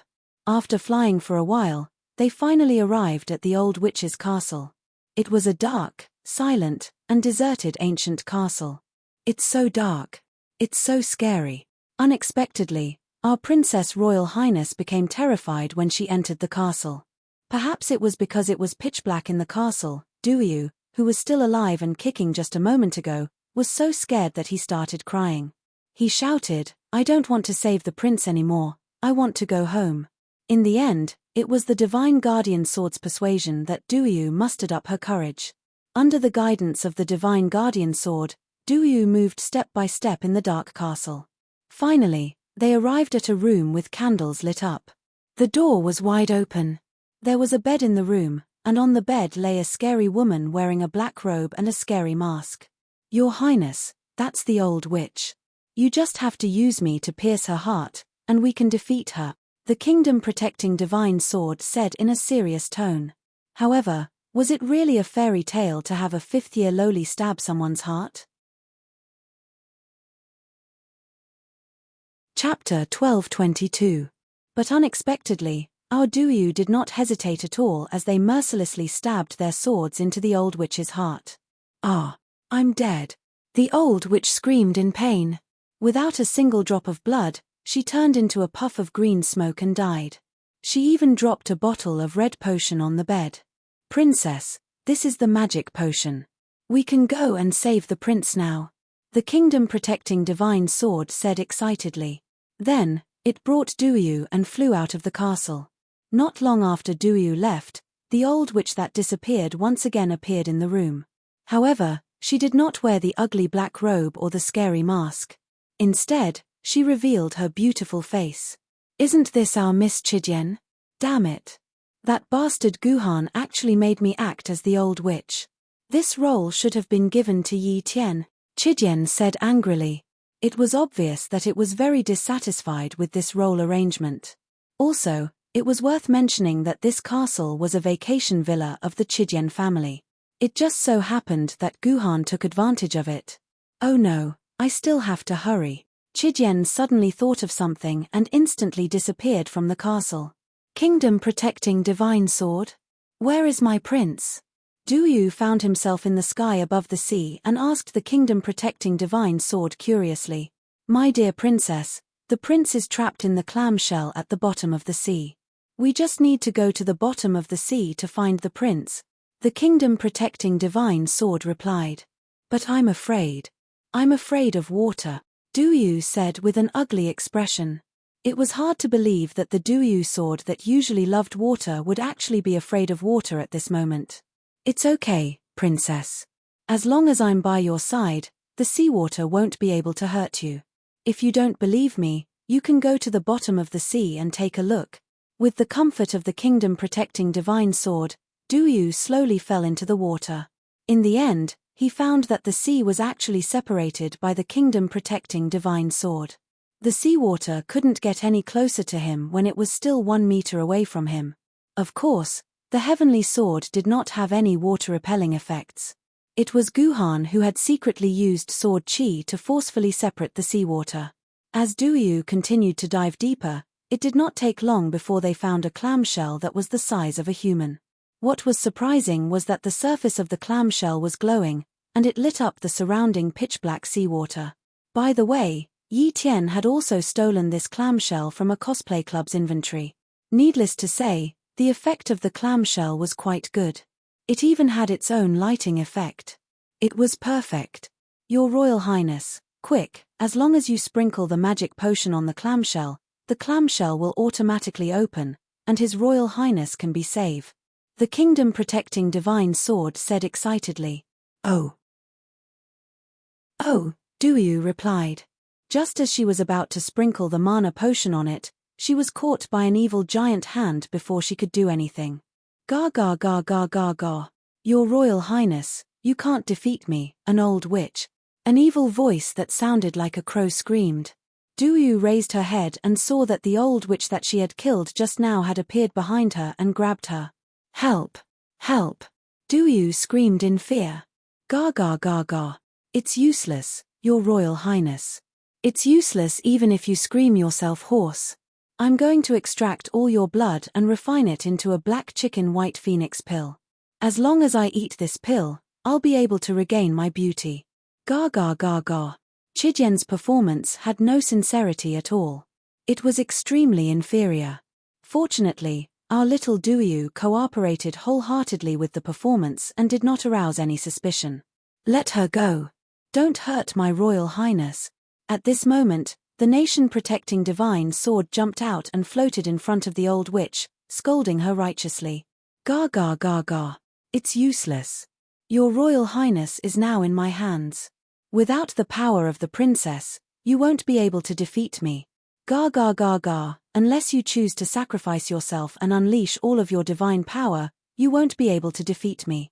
Ga ga ga ga ga. Speaking of which, this old witch was really stupid. She actually told the kingdom-protecting divine sword how to defeat her. Who said that I don't have the courage? The kingdom-protecting divine sword shouted tragically. Then, it said gently to Du Yu, I'm sorry, my most beloved Royal Highness. I can't be by your side anymore. No. Kingdom-protecting divine sword. Don't die. Hearing the kingdom-protecting divine sword's words, Du Yu was instantly filled with sorrow and cried. What? What are you planning to do? You can't be thinking of. Speaking of which, this old witch was really stupid. The little lowly Du Yu could tell that the kingdom-protecting divine sword was about to self-destruct, but the old witch still asked what she was planning to do. The result was self-evident. The kingdom-protecting divine sword exploded. Under the power of the explosion, The old witch let out a pitiful cry before turning into a puff of green smoke. Our pitiful kingdom-protecting divine sword broke into 2 pieces. Kingdom-protecting divine sword. Kingdom-protecting divine sword, don't die. Duyu hugged the broken kingdom-protecting divine sword and cried loudly. My dear Royal Highness, do you really want to save this kingdom-protecting divine sword? At this moment, a gentle female voice rang in Duyu's ears. Duyu looked up and saw a fairy wearing a fairy costume. Okay, this fairy was actually the old witch from before. She was Chijian, but she had changed her clothes at the last minute. Can I save it? Hearing the fairy's words, Duyu immediately asked excitedly. Of course. The fairy replied with a smile, as long as you pour the mana potion in your hand on the kingdom-protecting divine sword, the kingdom-protecting divine sword will revive. Oh. Just as Duyu was about to pour the potion, she suddenly thought of something and asked, but if I use the mana potion on the kingdom-protecting divine sword, what will happen to His Royal Highness? There is only 1 bottle of mana potion and it can only be used on 1 person. If you save the kingdom-protecting divine sword, you won't be able to save His Royal Highness. The fairy replied softly, but Your Royal Highness, you are so smart. You must know who truly treats you well. You must know which person you should use the mana potion on. You should save someone who truly treats you well. Someone who is willing to sacrifice his life to protect you. I understand. Duyu nodded solemnly. Under Chijian's gratified gaze, Duyu threw the 2 halves of the Divine Protector sword to the bottom of the sea. Then, he took the mana potion and ran to the clam with a smile on his face. He poured the entire bottle of mana potion on it. How did this happen? Chijian was completely dumbfounded and did not know what to say. Shouldn't Duyu give up on saving His Royal Highness who had nothing to do with her and resurrect the kingdom-protecting divine sword that sacrificed itself to save her? Wasn't that how it was written in fairy tales? Why? Why didn't you resurrect the kingdom-protecting divine sword? Why? Chijian could not understand it no matter how hard she thought about it. She could not help but ask Duyu. What's so strange about that? Duyu raised her head and pouted. It's said in the fairy tales that princesses live happily with their princes. Which princess would live happily with a sword? But this sword might turn into a prince. Chijian said weakly. She did not have the aura of a fairy at all. Nonsense. How could a sword turn into a human? How could it turn into a prince? You've read too many fairy tales. Don't worry. I'll dig a hole at the bottom of the sea and write the words Tomb of the Kingdom-Protecting Divine Sword with my tears. Duyu clapped her hands. Oh right, I'm the princess. Maybe my tears have the ability to heal and resurrect this sword. I. Chijian was completely speechless. She did not know how to reply to Duyu. She could only contact Guhan through the sword mark and ask, Guhan, what should we do next? The script has changed. If Duyu doesn't resurrect the kingdom-protecting divine sword, how are you going to make your appearance? There's no other way, we'll just play it by ear. On the other end, Ji Yuhan's voice was also incomparably helpless. He was originally full of confidence, but he had no idea how to continue this plot. He could only go with the flow and adapt to the situation. As the potion was poured on the clamshell, it slowly opened up and revealed a prince dressed in luxurious clothes. Was it you who saved me, my dear princess? After the clamshell was opened, the prince opened his gentle eyes and looked at Duyu. It's me. Duyu's eyes turned into crescents when she saw the handsome prince. Oh, my most beautiful princess. You're the one who saved me. As soon as the prince came out from the clamshell, he immediately knelt on one knee and took out an extra-large diamond ring from his pocket. He presented it to Duyu and begged, My dear Princess Royal Highness, will you marry me and be my queen? Let's live happily ever after. This. Faced with the prince's passionate proposal, Duyu began to hesitate. This caused Chijian and Guhan, who was playing the role of the prince, to feel nervous. If Duyu rejected the proposal, all their acting would be in vain. But I'm the princess of the Darabeng Kingdom and you're the prince of the Darabeng Kingdom. We're siblings. Are siblings allowed to get married too? Duyu asked curiously. T. I missed out on such a huge bug. Guhan's heart froze. He never thought that he would make such a mistake. After all, this plan was made in a hurry and the preparation was also very complicated. He actually missed out on such an important bug that allowed him and Duyu to become the prince and princess of the Darabang kingdom. Even if they weren't biological siblings, they would still be cousins. If these two were to get married, it would really be. However, at this very moment, the arrow was already narked on the bowstring. If Ji Han said no, not only would all his previous efforts be wasted, it would also be impossible for him to use this method to conquer Duyu in the future. Thinking about this, Guhan made up his mind and said something that went against the natural order of things. It's all right, my dearest sister. Even if we're siblings, as long as there's love between us, it's fine. I know, I promise you, I'll marry you. When Duyu heard that, she immediately threw herself into His Royal Highness' arms and kissed Ji Han's lips. Ji Han had to exert a lot of strength to pull Duyu away from him like an octopus. Come, my dearest princess. After you say this marriage vow, we can be together. Guhan took out a piece of paper and placed it in front of Duyu. However, after staring at it for a long time, Duyu still couldn't read the words on the paper. What's going on? Could it be that something unexpected has happened? Just when Guhan was feeling anxious, Duyu suddenly said to Guhan in tears, Your Highness, I can't read. What the? Chidian, who was a bystander, fell flat on his face. Even his black lace panties were exposed.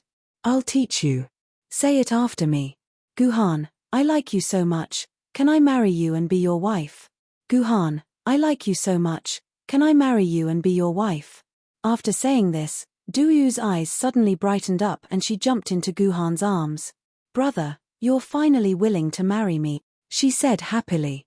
No. Guhan slapped Duyu's little butt. On the 6th day. According to Chidian's memories, Duyu had a miserable night. Her little butt was beaten swollen by Guhan. Guhan was angry at Duyu for abandoning the divine sword for the prince. Secondly, it was because Duyu seemed to have taken Guhan's words seriously and insisted on marrying Guhan regardless of the fact that they were siblings. Guhan was so angry that he had to beat Duyu to suppress her indecent thoughts. When this indecent flame was finally ignited by Guhan, Guhan would know how difficult it was to make his sister take back her terrible thoughts in the future. After putting in so much effort to solve his sister's problem, the only one left was Juzi. Juzi was currently working in a highly secretive work unit. How secretive was this work unit? For example, even the author, Jun Wo, didn't dare to write the name of this work unit in the book. This showed how secretive the work unit was. Yi Tian racked his brains but couldn't find a reasonable reason to record this confidential work unit. Of course, this wasn't a big deal. Guhan was also a guy who never took the normal path. So early the next morning, Guhan went to buy an Ultraman outfit and swaggered in front of this secretive work unit. Who is it?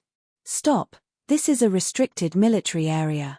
Those who are cosplaying, move aside. Don't come near this place. Seeing an Ultraman appear out of nowhere, the guards at the door immediately said. At the same time, they tightened the bolt of their guns, ready to shoot at any time. Ultraman Light Wave. Guhan couldn't be bothered to talk nonsense. He directly put on the classic Ultraman pose and then used a sword energy to knock out these soldiers. Then, he swaggered into the secretive work unit. All researchers, attention, there is an order from above to evacuate quickly. An Ultraman broke in and has broken through the outermost line of defense. If we don't leave now, it will be too late. In the research room of the secretive work unit, a bald middle-aged man hurriedly said. Then, the researchers working here began to prepare to leave in a panic. Only a young girl sat there calmly and continued to work. Juzi, hurry up and leave. If we don't leave now, it will be too late. The bald man grabbed Juzi's arm and said. No. Juzi shook his head. Teacher Wang, you go first. I will not leave before I solve this energy equation. One of them wanted to drag the other away, but the other refused to leave no matter what. Hence, the two of them were in a stalemate. Teacher Wang had no choice but to call 2 guards to take Juzi away by force. Suddenly, a voice came from the sky and said, "Juzi, I'm an alien from Nebula M78. I have mathematical technology that is 10,000 years ahead of Earth. As long as you, Master." "Is that you?" What Guhan didn't expect was that after just one sentence, Juzi suddenly knelt in front of him and said with a blank face, just like Juzi in the past, "Master, Juzi is here. What can I do for you?" This Juzi, could it be that she didn't lose her memory like the other sword maidens? Chapter 12:23. Juzi, you recovered your memory so easily? Guhan, who was wearing an Ultraman costume, looked at Juzi and asked in surprise. "Master, Juzi did not lose her memory from the beginning to the end. Juzi was just waiting here for Master to find Juzi." Juzi replied calmly, "You are really." If it was possible, Guhan would like to have a good chat with Juzi here to see why she did not lose her memory. Unfortunately, a pair of armed soldiers appeared in the corridor, causing Guhan to dismiss this idea. He hugged Juzi in his arms and slashed with the sword energy in his hand. This building, which was made of several layers of alloy, was forcibly split open by Guhan. Guhan jumped out of this opening with Juzi and flew into the sky under the watchful eyes of everyone. Soon, they disappeared without a trace. "Oh my God! Ultraman is really here." The teacher who had just persuaded Juzi to leave wiped the sweat off his forehead and said in horror. Then, he made up his mind to change the current research topic and carefully study the universe topic whether Ultraman and Nebula M78 exist. "Juzi, did you really not lose your memory from the beginning to the end?" It was not until they returned to the prison that Guhan felt at ease and chatted with Juzi, who had changed back into the Juzi sword. "Yes, from the first moment I came to this illusion, Juzi was Juzi. If Master did not ask Juzi, Juzi would not have known that the other sisters had lost their memory," Juzi replied. "Then why did you not take the initiative to find me?" Guhan asked again.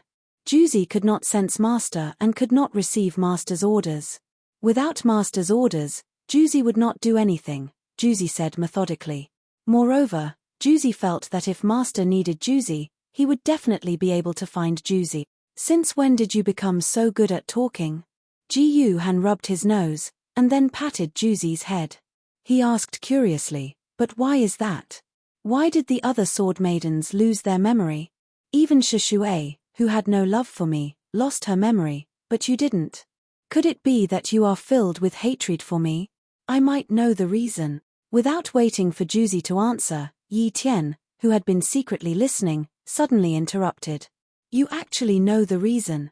Ji-Yu-Han was a little surprised.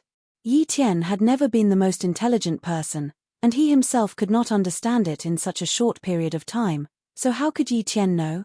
"Master, don't forget that Juzi has a different characteristic from us sword maidens. Whether it's Qing Pin, Chijian, me, or even the Shenyuan sword, we are all made of metal. Only Juzi is made of wood. So, I guess that it might be because of the different materials that Juzi did not lose her memory like us," Yi Tian said quickly. "Maybe that's the case." Guhan nodded thoughtfully. "My master, you're really amazing. This time, you've broken the sky of our Shanghai again. You don't know how ugly our director's face is. Looks like I have to work overtime again." That afternoon, Yi Tian, who had a noon meeting, laid on the table weakly and complained to Guhan, who was still in prison. If the director of the Public Security Bureau knew that the criminal who broke the sky was locked up in his prison, his expression would definitely be very interesting. "The great destruction will come in 3 days. I have a feeling that if I can't awaken Juzian, Shenyuan, and that extinguish immortal before the great destruction, I'm afraid that even if I can leave this dreamland, I won't be able to repair the extinguish immortal saw." Even with Guhan's calmness, he could not help but feel a little worried when he said this. The Juzian and Shenyuan sword were fine. At least he already knew where they were. However, the extinguish immortal sword really made Guhan feel helpless. Until now, he still could not find any clues. If the extinguish immortal sword could not be awakened, then Guhan would not be able to synchronize with her. Then, in reality, What awaited Guhan seemed to be the collapse of his body. It's fine. Master, relax. Who knows, when the boat reaches the bridgehead it will straighten out. You should think about how to conquer these two great gods Shenyuan and Juzian. When you went to save Juzi this morning, I came into contact with the two of them.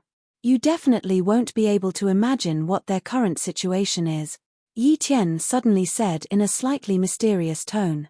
What happened to them? Guhan frowned when he heard this. Did they get together? How did you know? Yi Tian was shocked when she heard this. She then smacked her lips and said, Master, you might not believe me if I tell you, but the two of them planned to elope tonight. Guhan, Zhuxian, have you really thought it through? At night, in a seemingly ordinary apartment, a gorgeous, tall, and voluptuous beauty with a lazy temperament looked at Zhuxian, who was busy going up and down in front of her, and said helplessly, Do you regret it? Zhuxian's body stopped in front of Shenyuan, then suddenly turned around. In the blink of an eye, a cold Ling's dagger was placed on Xuanyuan's neck. Zhuxian said to Shenyuan with a cold voice filled with killing intent. If you regret it, I'll kill you first, then commit suicide. At this moment, we could clearly see Zhuxian's true appearance. This was a beauty that didn't lose to any sword maiden that Guhan had seen before. Her height and figure were similar to Shenyuan, and they were both standard long-legged beauties. However, compared to Xuanyuan's mature and lazy temperament, Zhuxian seemed especially cold. Her entire body emitted a bone-piercing sharpness, as if she was an ice beauty that descended from the Moon Palace. Don't scare me. Didn't we say that we'll be together forever? Shenyuan was obviously shocked by Zhuxian. Then, he immediately took out his tenderness, and gently pulled Zhuxian into his embrace. He said sweetly, Although I, Shenyuan, am a bit of a bastard, I've always been a man of my word. Since I've promised to go far away with you, I won't lie. We'll leave tonight and stay far away from Shanghai. We'll live happily ever after. I believe you're telling the truth. You can't lie to me. Zhuxian hesitated for a moment, then inserted the dagger in her hand into her slender legs. The dagger disappeared without a trace. It looked very magical, as if it had a dimensional pocket. However, upon closer inspection, you'd discover that Zhuxian had inserted the dagger into her suspender stockings. With the lace pattern of the suspender stockings, it looked very sexy. I'm telling the truth. I won't let you down. Shenyuan hugged Zhuxian tightly in his arms. His lips slightly lowered, and Zhuxian shyly closed her eyes. Just as the two were about to have a forbidden lily kiss, an uninvited guest suddenly appeared. Although I don't want to disturb the two of you, I have to remind you that if you don't leave now, you probably won't be able to. A voice said faintly. Who is it? Zhuxian, who had just fallen into tenderness, immediately jumped out. She once again pulled out the dagger from her thigh, and directly placed it on the throat of the mysterious person who suddenly appeared. I won't tell you who I am for now. I don't think you have the time to listen to me in detail. I advise you to look out the window. Otherwise, don't blame me if you regret it for the rest of your life. Guhan said faintly. Sophistry. I'll kill you. Zhuxian glared, and the dagger in her hand was ready to slit Guhan's throat. Don't. Shenyuan suddenly shouted. Hearing Guhan's words, she immediately peeked through the window. Her expression suddenly changed, and she said nervously, Oh no, your family is here. They all have guns in their hands. I'm afraid they've already heard the news. They're here to break us up. Miss Shenyuan, you're wrong. They wouldn't dare hurt their eldest daughter. They're only here to kill you. Guhan said with a smile. That's right. They're here to kill me. Xuanyuan's expression suddenly became even more unsightly. She now understood how dangerous her situation was. At the same time, she secretly regretted it. Of all the girls he could have flirted with, why did he have to flirt with Qian Zhuxian, the princess of the underworld? He was Li Shenyuan, not Li Xiaoyao. He also didn't have the ability to use a flying sword to take Lin Yueru away. Don't panic, the door of my apartment is locked with an AI. They won't be able to break in so easily.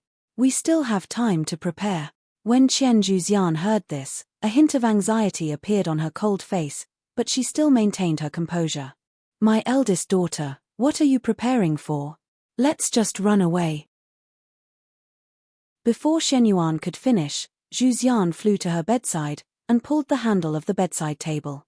The wall in the room began to move like a door, and a secret compartment opened up. Shit! Xuan Yuan's legs trembled when she saw what was in the secret compartment. There were dozens of different weapons in the secret compartment, from a pistol the size of a matchbox to an RPG launcher. Zhu Xian had stored a complete arsenal. Hubby, aren't you the national shooting champion? Hurry up and pick a few weapons, we'll fight our way out. As Celestial Bane spoke, she inserted 2 or 3 pistols into her left stocking, took out 5 or 6 grenades and hung them on her waist. Then, she carried a rifle on her back and hid 2 mini submachine guns in her clothes. Finally, she held 2 automatic rifles in her hands. Good heavens, she took out a quarter of the firearms in the arsenal by herself. She had become a mobile arsenal. What was even more amazing was that from the outside, no one would be able to tell that this woman was hiding so many things under her clothes. As the saying goes, the things she took out were bigger than the things you took out. Shen Yuan gritted his teeth. There seemed to be no other way but to fight their way out, so he rushed to the arsenal and took some weapons. However, she wasn't as strong as Zhu Xian. She only took an automatic rifle, but she carried a lot of bullets. Her waist was full of bullets. She was also a woman who could take out more weapons than Shen Yuan. No matter what your goal is, thank you for your reminder. You have nothing to do with us. Those people won't make things difficult for you. You can leave now. After equipping herself, Zhu Xian said to Gu Han. At this moment, there was a shrill alarm in the room. Zhu Xian's expression changed again. Oh no, the smart lock was breached in such a short amount of time. They'll be here in 20 seconds. Let's go. Okay. Xuan Yuan's expression became even worse. No matter how he looked at it, it didn't bode well for him. It seemed that it was dangerous to pick up girls in this world. If she had known earlier, she would have flirted with guys.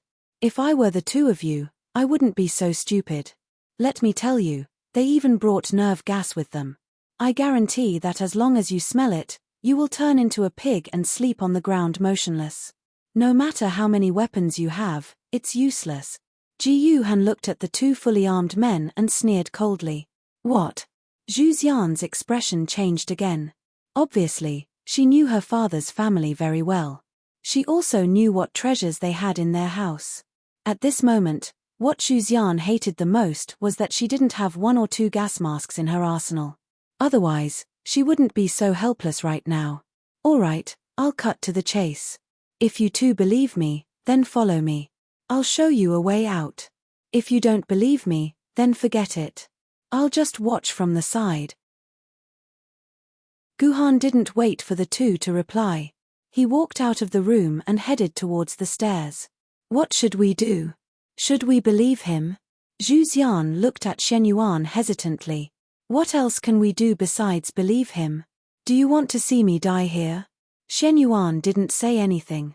At this moment, she had no other choice but to hold on to Gu Han. She followed Gu Han and ran towards the stairs. What else could Celestial Bane do? He could only follow behind his lover. The 3 of them ran up the stairs to the top floor of the apartment. Did you arrange a helicopter on the top floor? Shen Yuan asked expectantly when she saw Gu Han leading them towards the top floor. Helicopter? I don't have that kind of thing. This isn't an American blockbuster. This is China. Helicopters won't come to pick you up everywhere. Otherwise, the first thing you'll do is get invited by the Air Traffic Control Department for tea. Ji Yuhan said indifferently. Then why did you bring us to the top floor? Do you want us to jump down? Shen Yuan said discontentedly. I don't have a helicopter, but I do have a flying motorcycle. The 3 of them finally reached the top floor. At this moment, the sound of running footsteps could be heard from the stairs below. Obviously, the gangsters who came to capture Shen Yuan and Shen Yuan had already discovered their whereabouts. They would soon reach the top floor. Flying motorcycle. You must be joking. Xuan Yuan's face was full of disbelief, but she really did see a motorcycle on the top floor. It was just that the motorcycle looked so simple and crude. There were only 2 pieces of glass on the wings. Could such a motorcycle really fly? I don't know if everyone still remembers the scene where Ji Han faced the zombies in Nanjing City. This motorcycle is a replica of the motorcycle from that time. But at that time, it was a maglev motorcycle. Now, it was just an ordinary motorcycle. It's up to you whether you believe me or not. Anyways, I'm leaving. Guhan nimbly rode on the motorcycle. At the same time, he twisted the handlebars. The motorcycle's engine suddenly roared. Damn it, I'll sit on you if you dare to ride. Shenyuan also threw caution to the wind. After hesitating for a while, she sat behind Guhan. Zhuxian naturally followed suit. The 3 of them suddenly squeezed on the motorcycle. Their bodies were tightly pressed against each other. Guhan could clearly feel the softness on his back. Hug me tightly, Guhan said to Shenyuan behind him without turning his head. Don't hug him. Shenyuan was about to wrap her arms around Guhan's waist, but she didn't expect Zhuxian to suddenly become jealous. Shenyuan hesitated, but Guhan didn't wait for her. The motorcycle immediately sped off. Seeing that they were about to fly into the sky, Shenyuan didn't care about Zhuxian's jealousy. Without saying anything, she hugged Guhan's waist tightly. A faintly discernible masculine scent entered Xuanyuan's nose, making her feel a different kind of pleasure. But at this time, Shenyuan didn't have the time to care about that, because the motorcycle was already in the sky. Boss, it's a pity that the 2 criminals ran away. I really didn't expect there to be black technology like gliding motorcycles. In Shenyuan and Zhuxian's apartment, a few police officers who came here for nothing reported to Yi Tian helplessly. Forget it. Just the guns and ammunition we've seized are enough to prove that we didn't come here for nothing. We've made a great contribution this time. We've destroyed a terrorist organization that tried to disrupt the order of Demon City and carried out a terrorist attack. This is a great contribution, Yi Tian said with a smile. Chapter 1224. Wow. This motorcycle can actually fly in the sky. Seeing himself gliding steadily in the air, Shenyuan was incomparably surprised. Actually, let alone a pair of wings, even if a motorcycle had 10 pairs of wings, it still wouldn't be able to fly in the sky. Guhan merely tied the Juzi sword to the motorcycle. The actual flying object was the Juzi sword, it had nothing to do with the motorcycle. But how do we land? It's easy for the motorcycle to fly, but I'm afraid there will be a big problem when we land. Zhuxian was the calmest, and was the first to consider the problem of landing. No problem. I've already planned it out. In front of us is the ocean. We can directly land in the ocean. That way, we won't suffer too much of an impact. Guhan said confidently. Shenyuan and Zhuxian didn't say anything, because landing in the ocean was indeed the best choice. But very quickly, Zhuxian realized something was wrong. The motorcycle's gliding ability was a bit too good. After gliding in the air for a full 20 to 30 minutes, it felt like they were more than 100 kilometers away from the coastline, but the motorcycle was still gliding in the air. Hurry up and stop. We're too far from the shore. As soon as Zhuxian's voice fell, the dagger was pressed against Ji Han's back. One could imagine the threat it posed. I advise you not to do this. If I die, you too will be finished. Guhan didn't care about the dagger, and said indifferently, you have to understand me. I have to find a place close to land. Otherwise, do you plan on swimming in the ocean for the whole night? Then hurry up and find it. Zhuxian pushed again. Guhan shrugged, I can't control that. Leave it to fate. Guhan left it to fate for a full hour. Zhuxian had thoughts of killing him several times, but didn't dare to make a move. While he was hesitating, he suddenly felt the motorcycle begin to rapidly descend, and finally landed in the ocean with a splash. At this time, the sky was pitch black. We could only hear Guhan's loud voice. Everyone, swim to the east.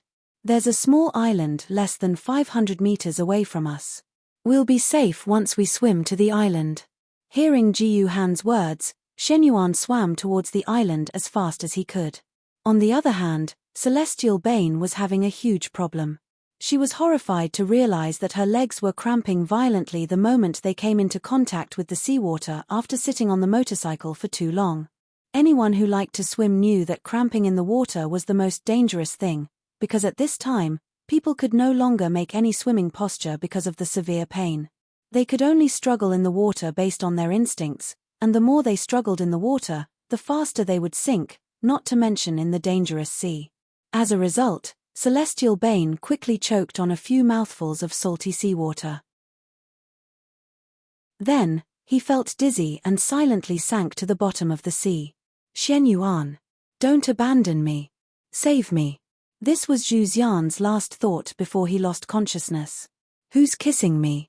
When her consciousness gradually returned, Celestial Bane faintly felt someone kissing her lips.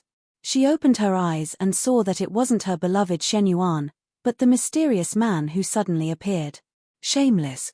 Pervert. Celestial Bane didn't even think, and directly slapped the man's face. But as soon as the slap ended, she suddenly felt nauseous. A large mouthful of salty seawater instantly sprayed out, spraying all over the man's face. Looks like you're fine now. Guhan calmly wiped the seawater off his face and looked at Celestial Bane. Sorry, I was impulsive. Celestial Bane finally realized that she was the one who bit the hand that fed her. This man only kissed her to give her CPR, to save her life, not to take advantage of her. It's fine, I'll remember this slap. You owe me a favor, Guhan said bluntly. Alright, I owe you a favor. Celestial Bane glared at Guhan, but straightforwardly accepted the favor. She struggled to stand up from the beach, and looked around to find her lover. But it was late at night, and this seemed to be a deserted island. There was no light at all, and Celestial Bane couldn't find any trace of Shen Yuan. Where's my husband? Where is he now? Celestial Bane asked excitedly. Don't ask me, he abandoned you and went ashore first. How would I know where he is now? Guhan said indifferently. No, Shen Yuan wouldn't leave me alone. Hearing Guhan say this, Celestial Bane said somewhat foolishly. Whether you believe it or not, he just wants to play with your feelings. Guhan unceremoniously left a nail in Celestial Bane's heart. Right, I haven't asked you, who are you? Why are you helping us? Probably to avoid Xuanyuan's question, Celestial Bane began to question Guhan's identity. Don't use the identity of a passerby to fool me. Do you think a passerby would prepare a flying motorcycle on the roof of my apartment? Good question. Let me think, should I tell you the truth, or should I tell you a lie? Guhan smiled faintly. Fine, I'll tell you both the truth and the lie.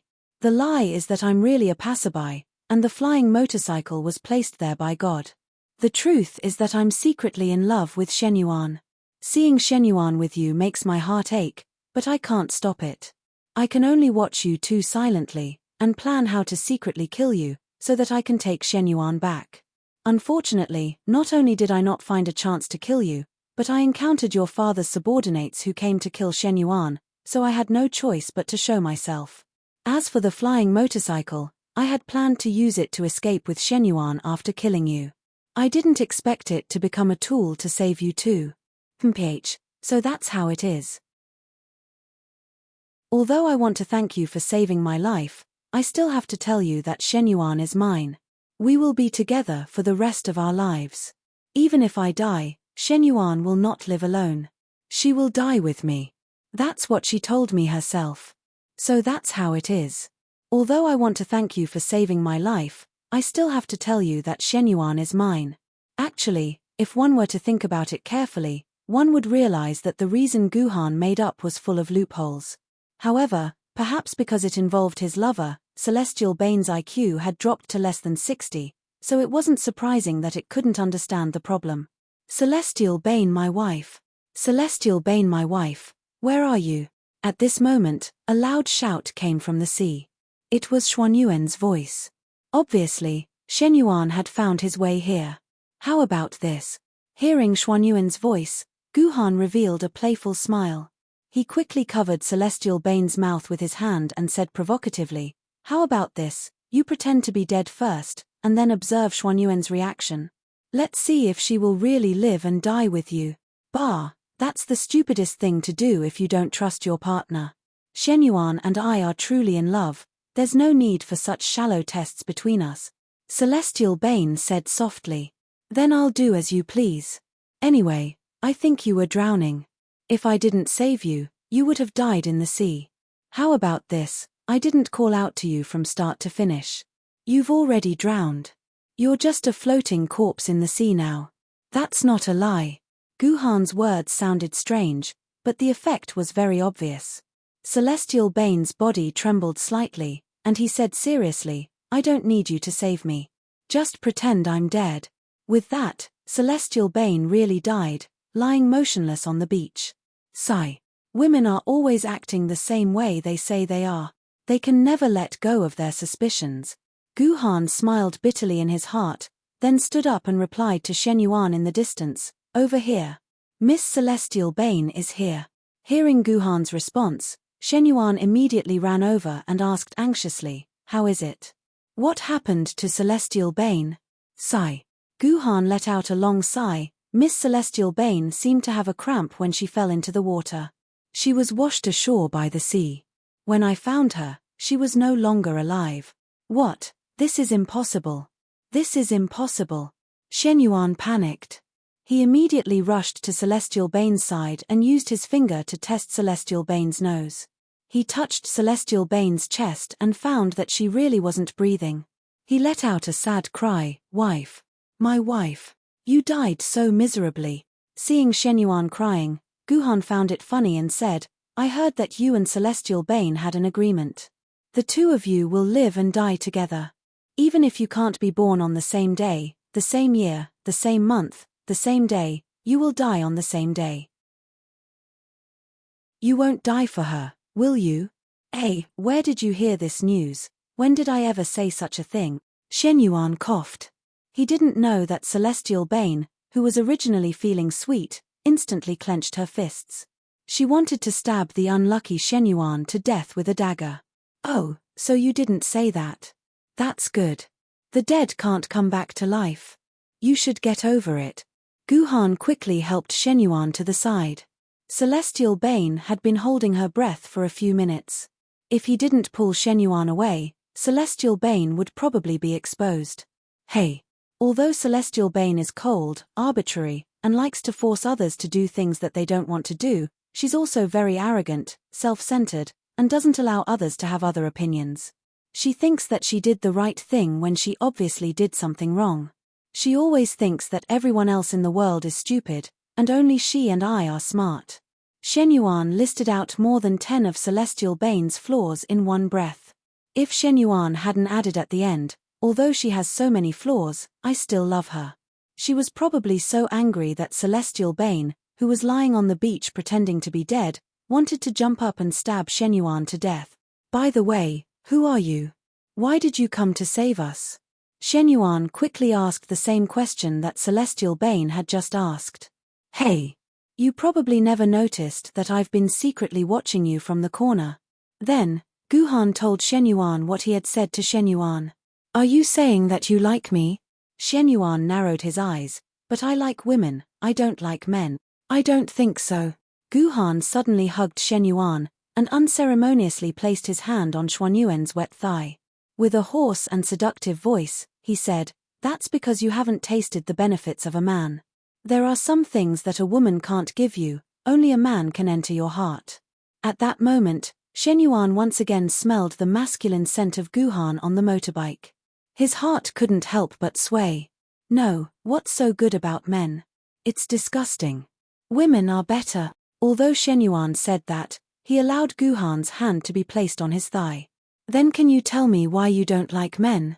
Guhan's hand continued to rub up and down Xuan Yuan's supple thigh. Men are all bad people. They are irresponsible and have no feelings. They borrow someone's hand to defeat a strong enemy and then throw them to the ground. They even carve mountains, rivers, the sun, the moon, the 4 seasons and the 5 valleys on someone else's body. Nominally, they want someone else to be their world, but in the end, they carry the world on someone else's shoulders and become an emperor. Men are all bastards. They're all bastards. Shen Yuan seemed to have fallen into a state of confusion. His words were strange and confusing, as if he was telling a completely unrelated story. I'm not that kind of man. Guhan's hand suddenly stopped. After thinking for a long time, he whispered in Xuanyuan's ear, in this world, life, death, peace, chaos, love, hate, reunion, separation, joy, pain, recovery, extinction, I will bear all of it. I will bear all of it. You only need to be in my hand, and become the pole that I carry the world with. Really? Shenyuan suddenly turned his head and looked into Guhan's eyes. There was a different emotion in his eyes. My name is Guhan. You only need to trust me. Shenyuan took the initiative and kissed Guhan's lips. Hearing the shameless lewd words of the couple, the sound of sex, and the moans of a woman that she had never heard from Xuanyuan's mouth, Zhuxian, who was lying on the beach, could no longer act. She suddenly screamed and got up from the beach. She slapped Xuanyuan's face and cursed, "Bastard, I hate you." Then, he fled the place while crying. Shenyuan was stunned.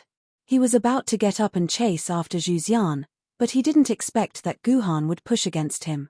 Xuanyuan's body went limp, and he couldn't get up anymore. Don't worry about her. It's useless to talk to her now. It's better to let her calm down, Guhan said, sticking close to Xuanyuan's body. But she has a gun on her. What if she kills herself? Shenyuan moaned nervously. Don't worry, with her personality, she would never commit suicide. Your appearance now is just adding fuel to the fire. Besides, do you want both of us to be suspended in mid-air? Ji Yuhan said as he pushed with all his might again. All right. I'll listen to you. Shenyuan moaned. But you're really brave. Aren't you afraid that I'll kill you after we leave the illusion? Guhan's body stiffened. He said awkwardly, Lady Shenyuan, are you awake? Didn't you say the incantation?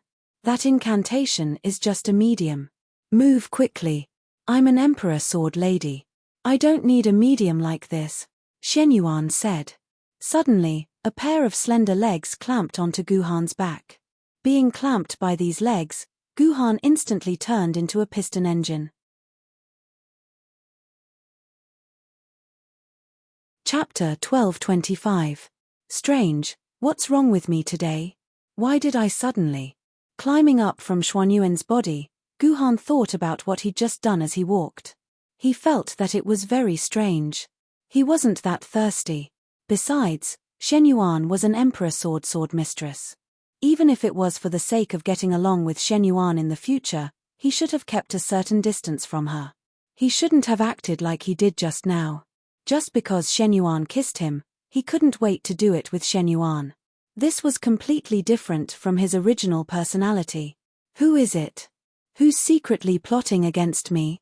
Guhan suddenly stopped and shouted into the dark sky. However, Guhan's voice didn't receive any reply. There was only a wave of empty silence. Even if you don't come out, I know who you are. It's your illusion. Aside from you, no one can affect me. Guhan's words clearly pointed out the other party, but she still didn't respond. It was as if Guhan hadn't spoken at all. I will find you. Celestial extinguishing sword lady. As soon as Guhan's voice fell, a huge wind blew. The flying fine sand became abnormally sharp under the wind. It actually scratched a few bloody marks on Guhan's face. Angry, Guhan touched his face. The strange wind immediately calmed down. What are you doing here? Aren't you supposed to be with Shenyuan? When Ji Yuhan found Celestial Bane was hugging his thigh and sitting on a half-rotten old tree on the beach. Needless to say, he looked extremely pitiful. Shenyuan is a little worried about you, but she doesn't have the face to see you. So she asked me to come. Guhan lied fluently. Why? Why did she lie to me? Since she knows I only like women, why did she flirt with me? We agreed to live and die together. Otherwise, I wouldn't have abandoned my father and eloped with her. Why? Why? At this moment, Celestial Bane had taken off her cold mask and was crying helplessly like a child. There are many things in this world that don't have a reason. If you really want to find a reason, it will only be covered by more and more reasons. Guhan patted Celestial Bane's shoulder. Let it go. You can go back to your father, and Shenyuan can live a normal life. This is the best outcome for the two of you. Let go of my shoulder. Zhu Xian shook off Guhan's hand and said mournfully, you finally achieved your goal. You got the person you love and left me alone. Of course you can say such beautiful words. Get lost, I don't want to see you. All right then, I'm going to accompany Shenyuan, but you have to promise me that you won't commit suicide. Otherwise, Shenyuan will hate me, Guhan said lightly. You're purposely trying to piss me off. Hearing this, Celestial Bane was infuriated. She grabbed a handful of sand from the beach and threw it at Guhan's face. She said angrily, based on what? The two of you were together and left me here alone. It's all because of you. You stole Shenyuan away. If it wasn't for you, Shenyuan wouldn't be like this. That's right. You tricked me into pretending to be dead. You got the chance right. You liar. I'm going to kill you. I'm going to kill you.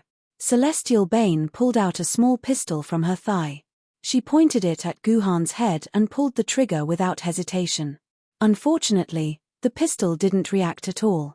Hey, you've been soaking in the water for tens of minutes. What kind of pistol do you think can be waterproof to this extent? Guhan slapped Celestial Bane's head. Celestial Bane's eyes turned red from anger. She threw the pistol aside and pulled out the sharp dagger from her thigh. She slashed at Guhan's neck. What? Is there a need to be so ruthless? Guhan grabbed Celestial Bane's wrist. Before the dagger could touch his skin, it was stopped by Guhan. With a twist of his hand, Celestial Bane was controlled by Guhan. You! Celestial Bane realized that she had miscalculated. This man's martial arts were so powerful. She had received several years of professional martial arts training. She didn't expect that she couldn't even last a second in this guy's hands. Do you think a man who can drive a flying motorcycle can't handle your lousy martial arts? Guhan laughed and pushed Celestial Bane away. If you want to have a good chat with me, let's have a good chat. If you don't want to chat, I'll go find Shenyuan. I'm too lazy to bother you. Celestial Bane didn't say anything. It was unknown what her attitude was. From the looks of it, you still love Shenyuan and don't want to be separated from her, right? Guhan smiled and suddenly said. So what if I am? I just want to be with Shenyuan. If you didn't show up, we'll be. If I didn't show up, you'd be taken home and Shenyuan would be beaten into a sieve. Your angry father would throw him out to feed the dogs. Guhan said on behalf of Celestial Bane. Then I thank you. Can you be a good person to the end? Leave my Shenyuan and I'll give you a lot of money. Celestial Bane suddenly begged. I don't lack money. If I remember correctly, your father gave me 200 million renminbi a few days ago. I haven't spent it yet. Guhan said with a smile. You're the mysterious man who robbed the entire underworld of Shanghai? Celestial Bane was shocked. She had heard a story from her father that sounded like a fairy tale. It was about a man who had robbed half of the underworld in Shanghai. Whether it was knives, guns, or even grenades and rockets, they couldn't do any harm to this man. Those bosses could only helplessly pay up and keep the peace. If there isn't a second person who did this, it should be me. Guhan licked his lips. I have a good suggestion. You should be like Shenyuan and be my woman. What nonsense are you talking about? Men are the most disgusting things in the world. I'd rather die than be with a man and you, Celestial Bane said loudly. After saying that, Celestial Bane raised the dagger in her hand and wanted to stab Guhan's heart. Of course, she was easily stopped by Guhan. Even if you don't agree with me, don't do it. It's going to hurt our relationship. Guhan held Celestial Bane's hand and said calmly. Besides, don't be so absolute. If you're with me, you can live with Shenyuan again. Guhan tempted her again. What do you mean? Celestial Bane's expression changed and she quickly calmed down. The reason why your father stopped you from being with Shenyuan is because Shenyuan is a woman. He can't accept that his daughter is a lily. But if you're with me, your father won't have any objections. I believe your father will be very happy to have a powerful son-in-law like me. But if you're with me, you can be with Shenyuan, Guhan said with a smile. This.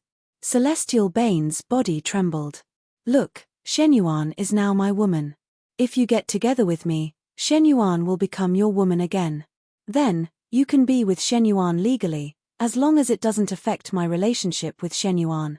Isn't that perfect? Ji Yuhan said seductively. That's the best of both worlds. Ji Yuhan said. Celestial Bane began to hesitate. She had to admit that she was tempted by Guhan's words. Yes, if she pretended to be with this Guhan, then wouldn't she be with Shenyuan? Wouldn't she and Shenyuan not have to separate? Then will Shenyuan still be with you?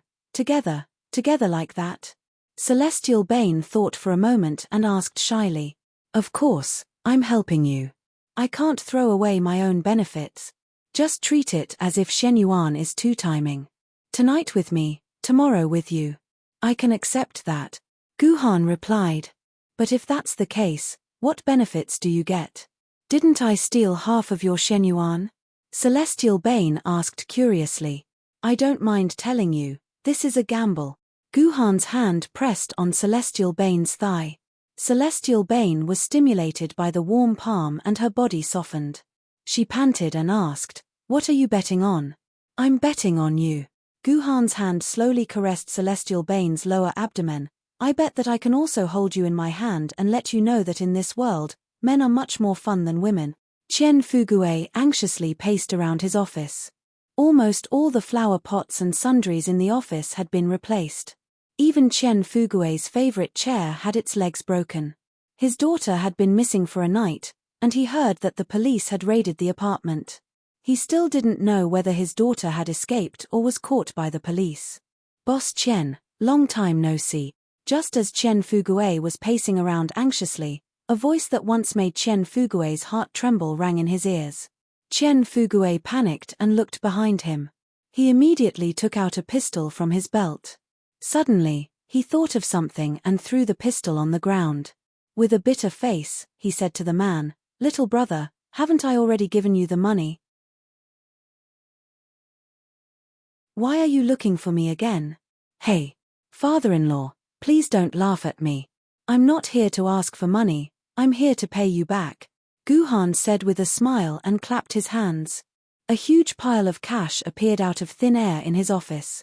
Although he had seen the man turn the cash into nothing in the blink of an eye, Chen Fugue was still shocked when he saw the cash appear in his office in the blink of an eye. You're here to pay me back? Chen Fugue asked with uncertainty. Then, he immediately realized that there was something wrong with the man's words.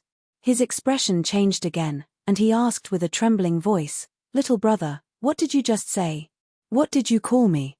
Father-in-law, of course, Guhan said passionately.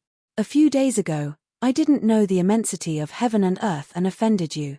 However, when I saw Miss Celestial Jade yesterday, I was shocked. I'm willing to love Miss Celestial Jade for the rest of my life. Under my sincere pursuit, Miss Celestial Jade has agreed to marry me. From now on, I'm your son-in-law, and you're my father-in-law. What? You're engaged to Celestial Jade? Where is Celestial Jade now? Was she arrested by the police? Chen Fugue asked. I managed to rescue Miss Celestial Jade before the police arrived. However, the police are searching for her everywhere, so I didn't dare to show her face. However, I've already placed her in an absolutely safe place. As long as you agree, I'll be your son-in-law from now on, Guhan said sincerely. Great. That's great. Chen Fugue was stunned for a while, and suddenly started clapping hard. Although the brat in front of him was a little mysterious, his strength was undeniable. He was like a god in the legends. More importantly, he was a man, a real man. Marrying a man was better than marrying a woman.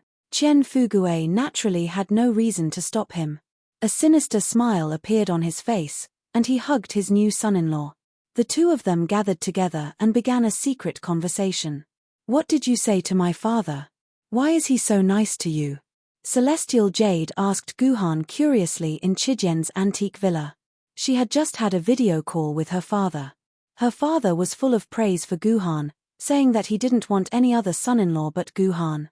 He was relieved that Celestial Jade would live a good life with Guhan. It's not a big deal. Your father just asked me to kill a few business rivals. If those opponents were good people, I would still be a little hesitant, but you also know what kind of people your father's opponents are. I won't have any psychological burden to kill such people. If they are killed, then so be it. Just treat it as getting rid of evil for the people, Ji Yuhan said with a smile. You two are birds of the same feather. Celestial Jade rolled her eyes at Guhan and ran upstairs to decorate the villa. She was ready to make this her new home. In comparison, Shenyuan was very lazy, lying on the sofa. It's so boring. Shenyuan shouted at Guhan, this TV is so boring. Find me something good. There's a CD in the TV cabinet. Watch the movie yourself, Guhan said. Shenyuan helplessly got up and opened the TV cabinet. Her eyes lit up, and she took out a brightly colored CD. The cover of the CD was filled with Japanese words, and there were some beautiful women in an indescribable state on the packaging. Shenyuan was suddenly interested, and quickly inserted the CD into the DVD player. After a familiar adult film music and red and white warning text, an indescribable mysterious plot unfolded. Wow! There's such a thing! Shenyuan exclaimed. Although Shenyuan was usually full of dirty jokes, when she had sex with Ji Yuhan last night, she was still a cute novice. She had only unlocked a few simple positions. Shenyuan was immediately captivated by this Japanese erotic action film. She even took out a small notebook and a pen, and started to take notes carefully.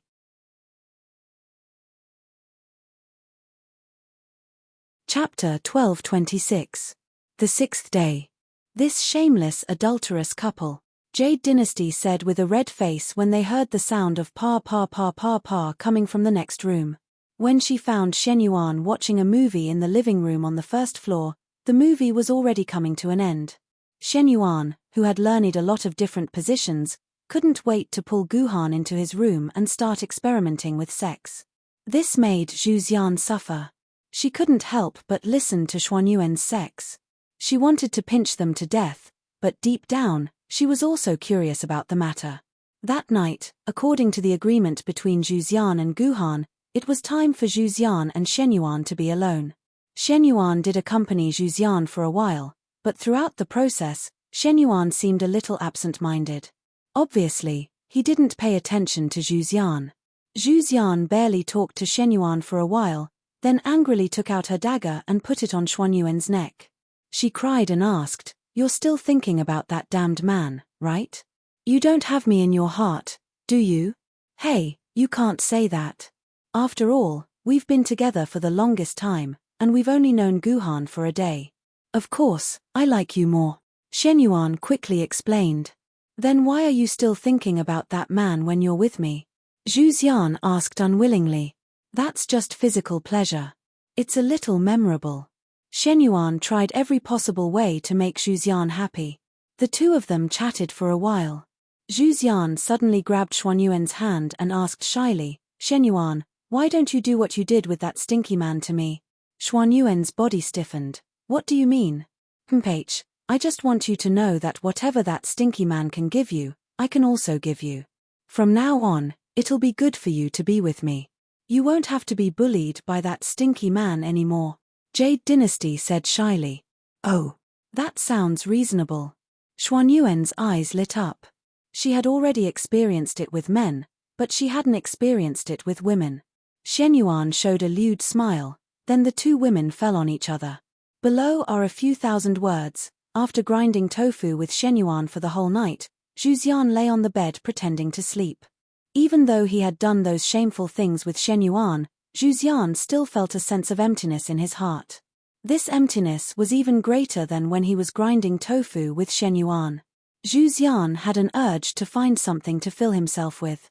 After letting his imagination run wild for a while, Zhu Xian suddenly realized that Shenyuan, who seemed to be sleeping soundly, had secretly crawled out of the room. "Shenyuan." Zhu Xian wanted to call out to Shenyuan, but she thought of something and closed her mouth. After a few minutes, she tiptoed out of her room and put her ear to the door next door. She exerted a little force and found that the door wasn't closed. There was a small gap, allowing Zhuxian to see what was happening in the room through the gap. Needless to say, something indescribable was going on in the room next door. What was even more hateful was that the two of them were not only secretly eating, but they were also chatting shamelessly. "Why are you here again? Didn't I feed you for the whole afternoon?" Guhan looked helpless. He didn't want to have sex with Shen Yuan. "Don't mention it. I don't know what's wrong with Zhuxian. Why does she have to do the same thing as us?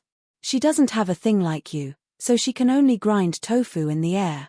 She's making me burn with lust, so I have no choice but to find you to fill the void," Shen Yuan said in distress. Guhan didn't know what to say. "Bastard." Zhuxian, who was listening at the door, clenched her fists. Blood rushed to her head, and she directly pushed the door open. She swaggered in and pushed Shen Yuan, who was riding on Guhan, away, and took off her clothes. As she cried, she prepared to sit on Guhan. She murmured, "I want to see what it feels like. I can't do it. I, the great Chen Zhuxian, can't be compared to this man." Looking at Zhuxian's white and slender legs kneeling below him, Guhan was very excited. Just as Zhuxian was about to sit down, Zhuxian's body suddenly stiffened. A dagger suddenly appeared in her hand, and she slashed at Guhan's erect thing. Damn! Guhan was too careless. He didn't expect Zhuxian to do something like this. Guhan didn't have time to react. He felt a sharp pain from his lower body. Then, blood gushed out from his lower body like a fountain. His poor little thing fell to the side, becoming a sausage. Wow! There's such a plot twist. Shen Yuan clapped in excitement. He wondered if he should try it out himself. "Goddess Zhuxian, you've awakened?" Ji Han endured the pain and covered his lower body that was spurting blood as he asked Zhuxian. "Mph, if I didn't awaken, wouldn't you? And you have your way." Zhuxian said angrily with a red face. It seemed that Zhuxian had already recovered her memory. "This has nothing to do with me. This has nothing to do with me. This idea was thought up by Guhan. It has nothing to do with me. I'm just an accomplice," Shen Yuan said with a smile. "You still have the cheek to say that." Zhuxian's blood-stained dagger was pointed at Xuanyuan's head. Her face was so red that it looked like she was about to explode. "How could I, with you? Zhuxian was so ashamed that she couldn't speak. Seeing Zhuxian like this, Guhan remembered that Zhuxian and Shen Yuan's sword didn't have a good relationship. The two of them often quarreled in real life. They would mock each other, and they looked like they couldn't wait to piss each other off. Now, not only did these two sworn enemies get together to have a lesbian romance, they even had a bout of tofu. What kind of F***CK was this? No wonder Celestial Jade Dynasty was so embarrassed. This feeling was like Cao Cao and Liu Bei, these two archenemies, suddenly discovering that one day they fell in love with each other, and even had a physical relationship with each other. "I'll settle this with you later." Zhuxian put away her dagger, then looked at Guhan again. "Oh right, how did you find out that I've awakened? Do you even need to ask?" Guhan endured the pain and took out his med bay from his dimensional pocket. "If you're still the original Zhuxian, even if you're 10 times faster, you won't be able to harm me. To make me unable to react in time, other than the awakening of your main body, what other reason could there be?" Zhuxian snorted coldly. "This is a lesson for you. Even if you're trying to awaken my memory, there are some red lines you can't touch. I'm not like that shameless woman Shen Yuan, who pounces on men whenever she sees them. Don't even think about touching me in the future." "Yes," Guhan replied helplessly. After today's experience, Guhan felt that Zhuxian was a little traumatized. How would he dare to have any ill intentions towards Zhuxian? After saying that, Guhan lay down in the med bay, and let the med bay repair his damaged body. Although this was an illusion, it wouldn't harm his real body. Even if he didn't repair his lower body, Guhan would still be a real man when he returned to the real world. But even if it was only in an illusion, Ji Han could not accept that he had become an incomplete man. This was different from becoming Ji Shen Yuan. The 7th day. Early the next morning, Guhan climbed out of the med bay. Seeing that his precious had recovered, Guhan heaved a sigh of relief. He put on his clothes and returned to the living room, only to see Shenyuan and Zhuxian staring at each other. When Guhan appeared, they shouted in unison, "What are you standing there for? Hurry up and make dinner, forget it. Just do whatever you want." Guhan rolled his eyes at them, then took out 2 bags of bread from his dimensional pocket and tossed it to them. The 2 of them each grabbed a handful of bread and glared fiercely at each other. Then, they stared at each other and began to chew on the bread in big mouthfuls. Seeing this amusing scene, Ji Yuhan couldn't help but laugh. When the 2 of them were almost done eating, he asked, "Lady Immortal Slaying, why did you suddenly wake up yesterday? I wasn't prepared at all." Chimpate. Zhu Xian glared at Guhan, but didn't answer. It was Shenyuan who answered with a smile, "Didn't I say that we Emperor sword ladies are different from normal sword ladies?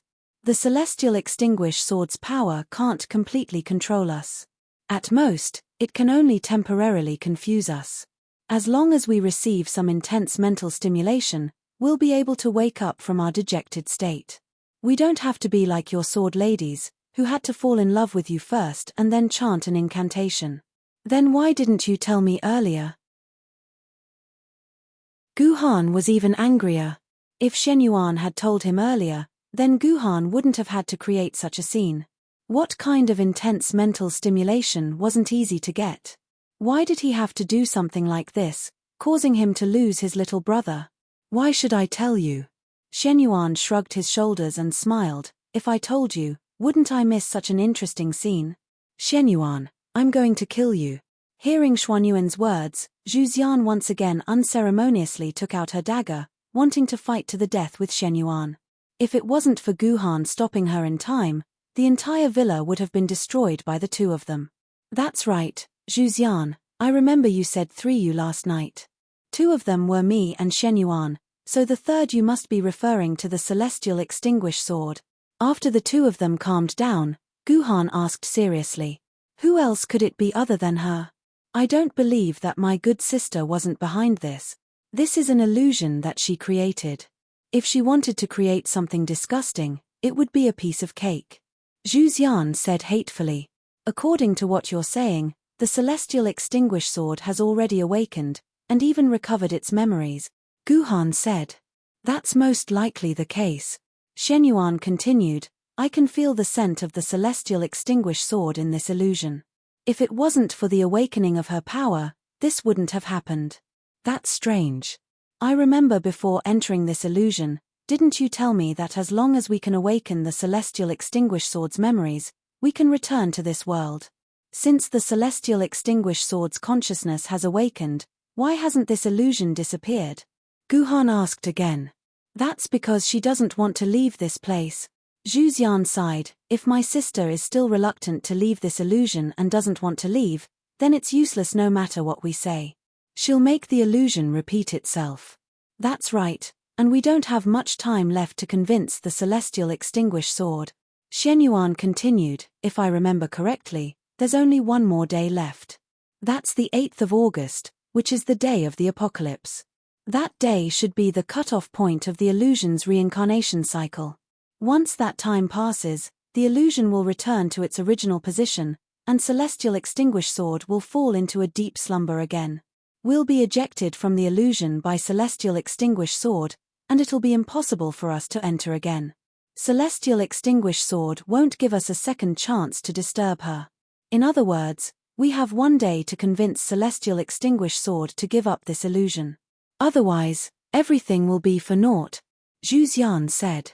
"I'm afraid we don't have 1 day." Guhan smiled bitterly as he looked at the watch in his hand. "It's 10:07 in the morning, and the apocalypse will begin at 6:18 in the morning. We only have less than 20 hours left." After knowing the final time limit, Guhan and the other sword maidens could no longer live leisurely. All of the sword maidens, including the reluctant Shenyuan and Zhu Xian, were ordered by Guhan to frantically search for traces of the celestial extinguished sword in the city. Fortunately, Guhan wasn't completely without clues about the celestial extinguished sword. Because the celestial extinguished sword and the celestial extinguished sword were like twin sisters, the 2 sword maidens looked exactly the same. They only needed to refer to the Celestial Extinguished Sword's appearance to find the Celestial Extinguished Sword. This was also the only clue that Guhan and the others could use to find the Celestial Extinguished Sword. As an undercover agent of the Public Security Bureau, Yi Tian naturally took on the most important role. In the name of arresting a criminal suspect, she sent all of her subordinates to take a photo of the Celestial Extinguished Sword and ask around the world. Yi Tian, on the other hand, constantly browsed through the Public Security Bureau's household registration system, trying to find a photo that looked exactly like the Celestial Extinguished Sword. Chijian, on the other hand, played the role of her father and best friend, using their network of connections to find traces of the Celestial Extinguished Sword. The two cute kids, Qingpin and Duyu, hung a sign on their bodies that said they were looking for their mothers, then pasted a photo of the Celestial Extinguished Sword on the sign. They walked pitifully on the street, constantly crying to passers-by that their mothers were missing, hoping that passers-by would help them find their mothers. Because they couldn't stand the cute looks of these two kids, passers-by all posted on Weibo and Moments to help Qingpin and Duyu find their mothers. The Celestial Extinguished Sword and Shenyuan's sword wandered around the world. According to them, they were very familiar with the Celestial Extinguished Sword. As long as they were close enough, they would be able to sense each other's existence, so they just needed to run around the world. Their explanation sounded very reasonable, but no matter how Guhan listened to it, it sounded like they were just finding an excuse for themselves to go shopping. Only Juzi and Shishui had no convenient way to use it, so they could only use the most primitive method, which was to sit in the corner of the street and stare at every passerby. Time passed by, until the sky was completely dark. Guhan and the others still couldn't find any clues. Yi Tian's eyes were crooked from staring at the computer. Chijian's father hid when he saw Chijian. Qingpin and Duyu couldn't find the Celestial Extinguished Sword, but instead, they lured their parents from this world over. If it wasn't for Qingpin and Duyu's quick reflexes, transforming back into their sword forms and flying back, they might have been captured by their parents. All in all, there were no results or clues. It was as if the Celestial Extinguished Sword did not exist in this city at all. Soon, it was midnight, and there were only 6 hours left before the illusion would reset. If they still couldn't find the Celestial Extinguished Sword within these 6 hours, then everything would be over. You're tuning in to the Celestial War YouTube channel. Don't forget to subscribe and join us on this journey to catch the most captivating stories.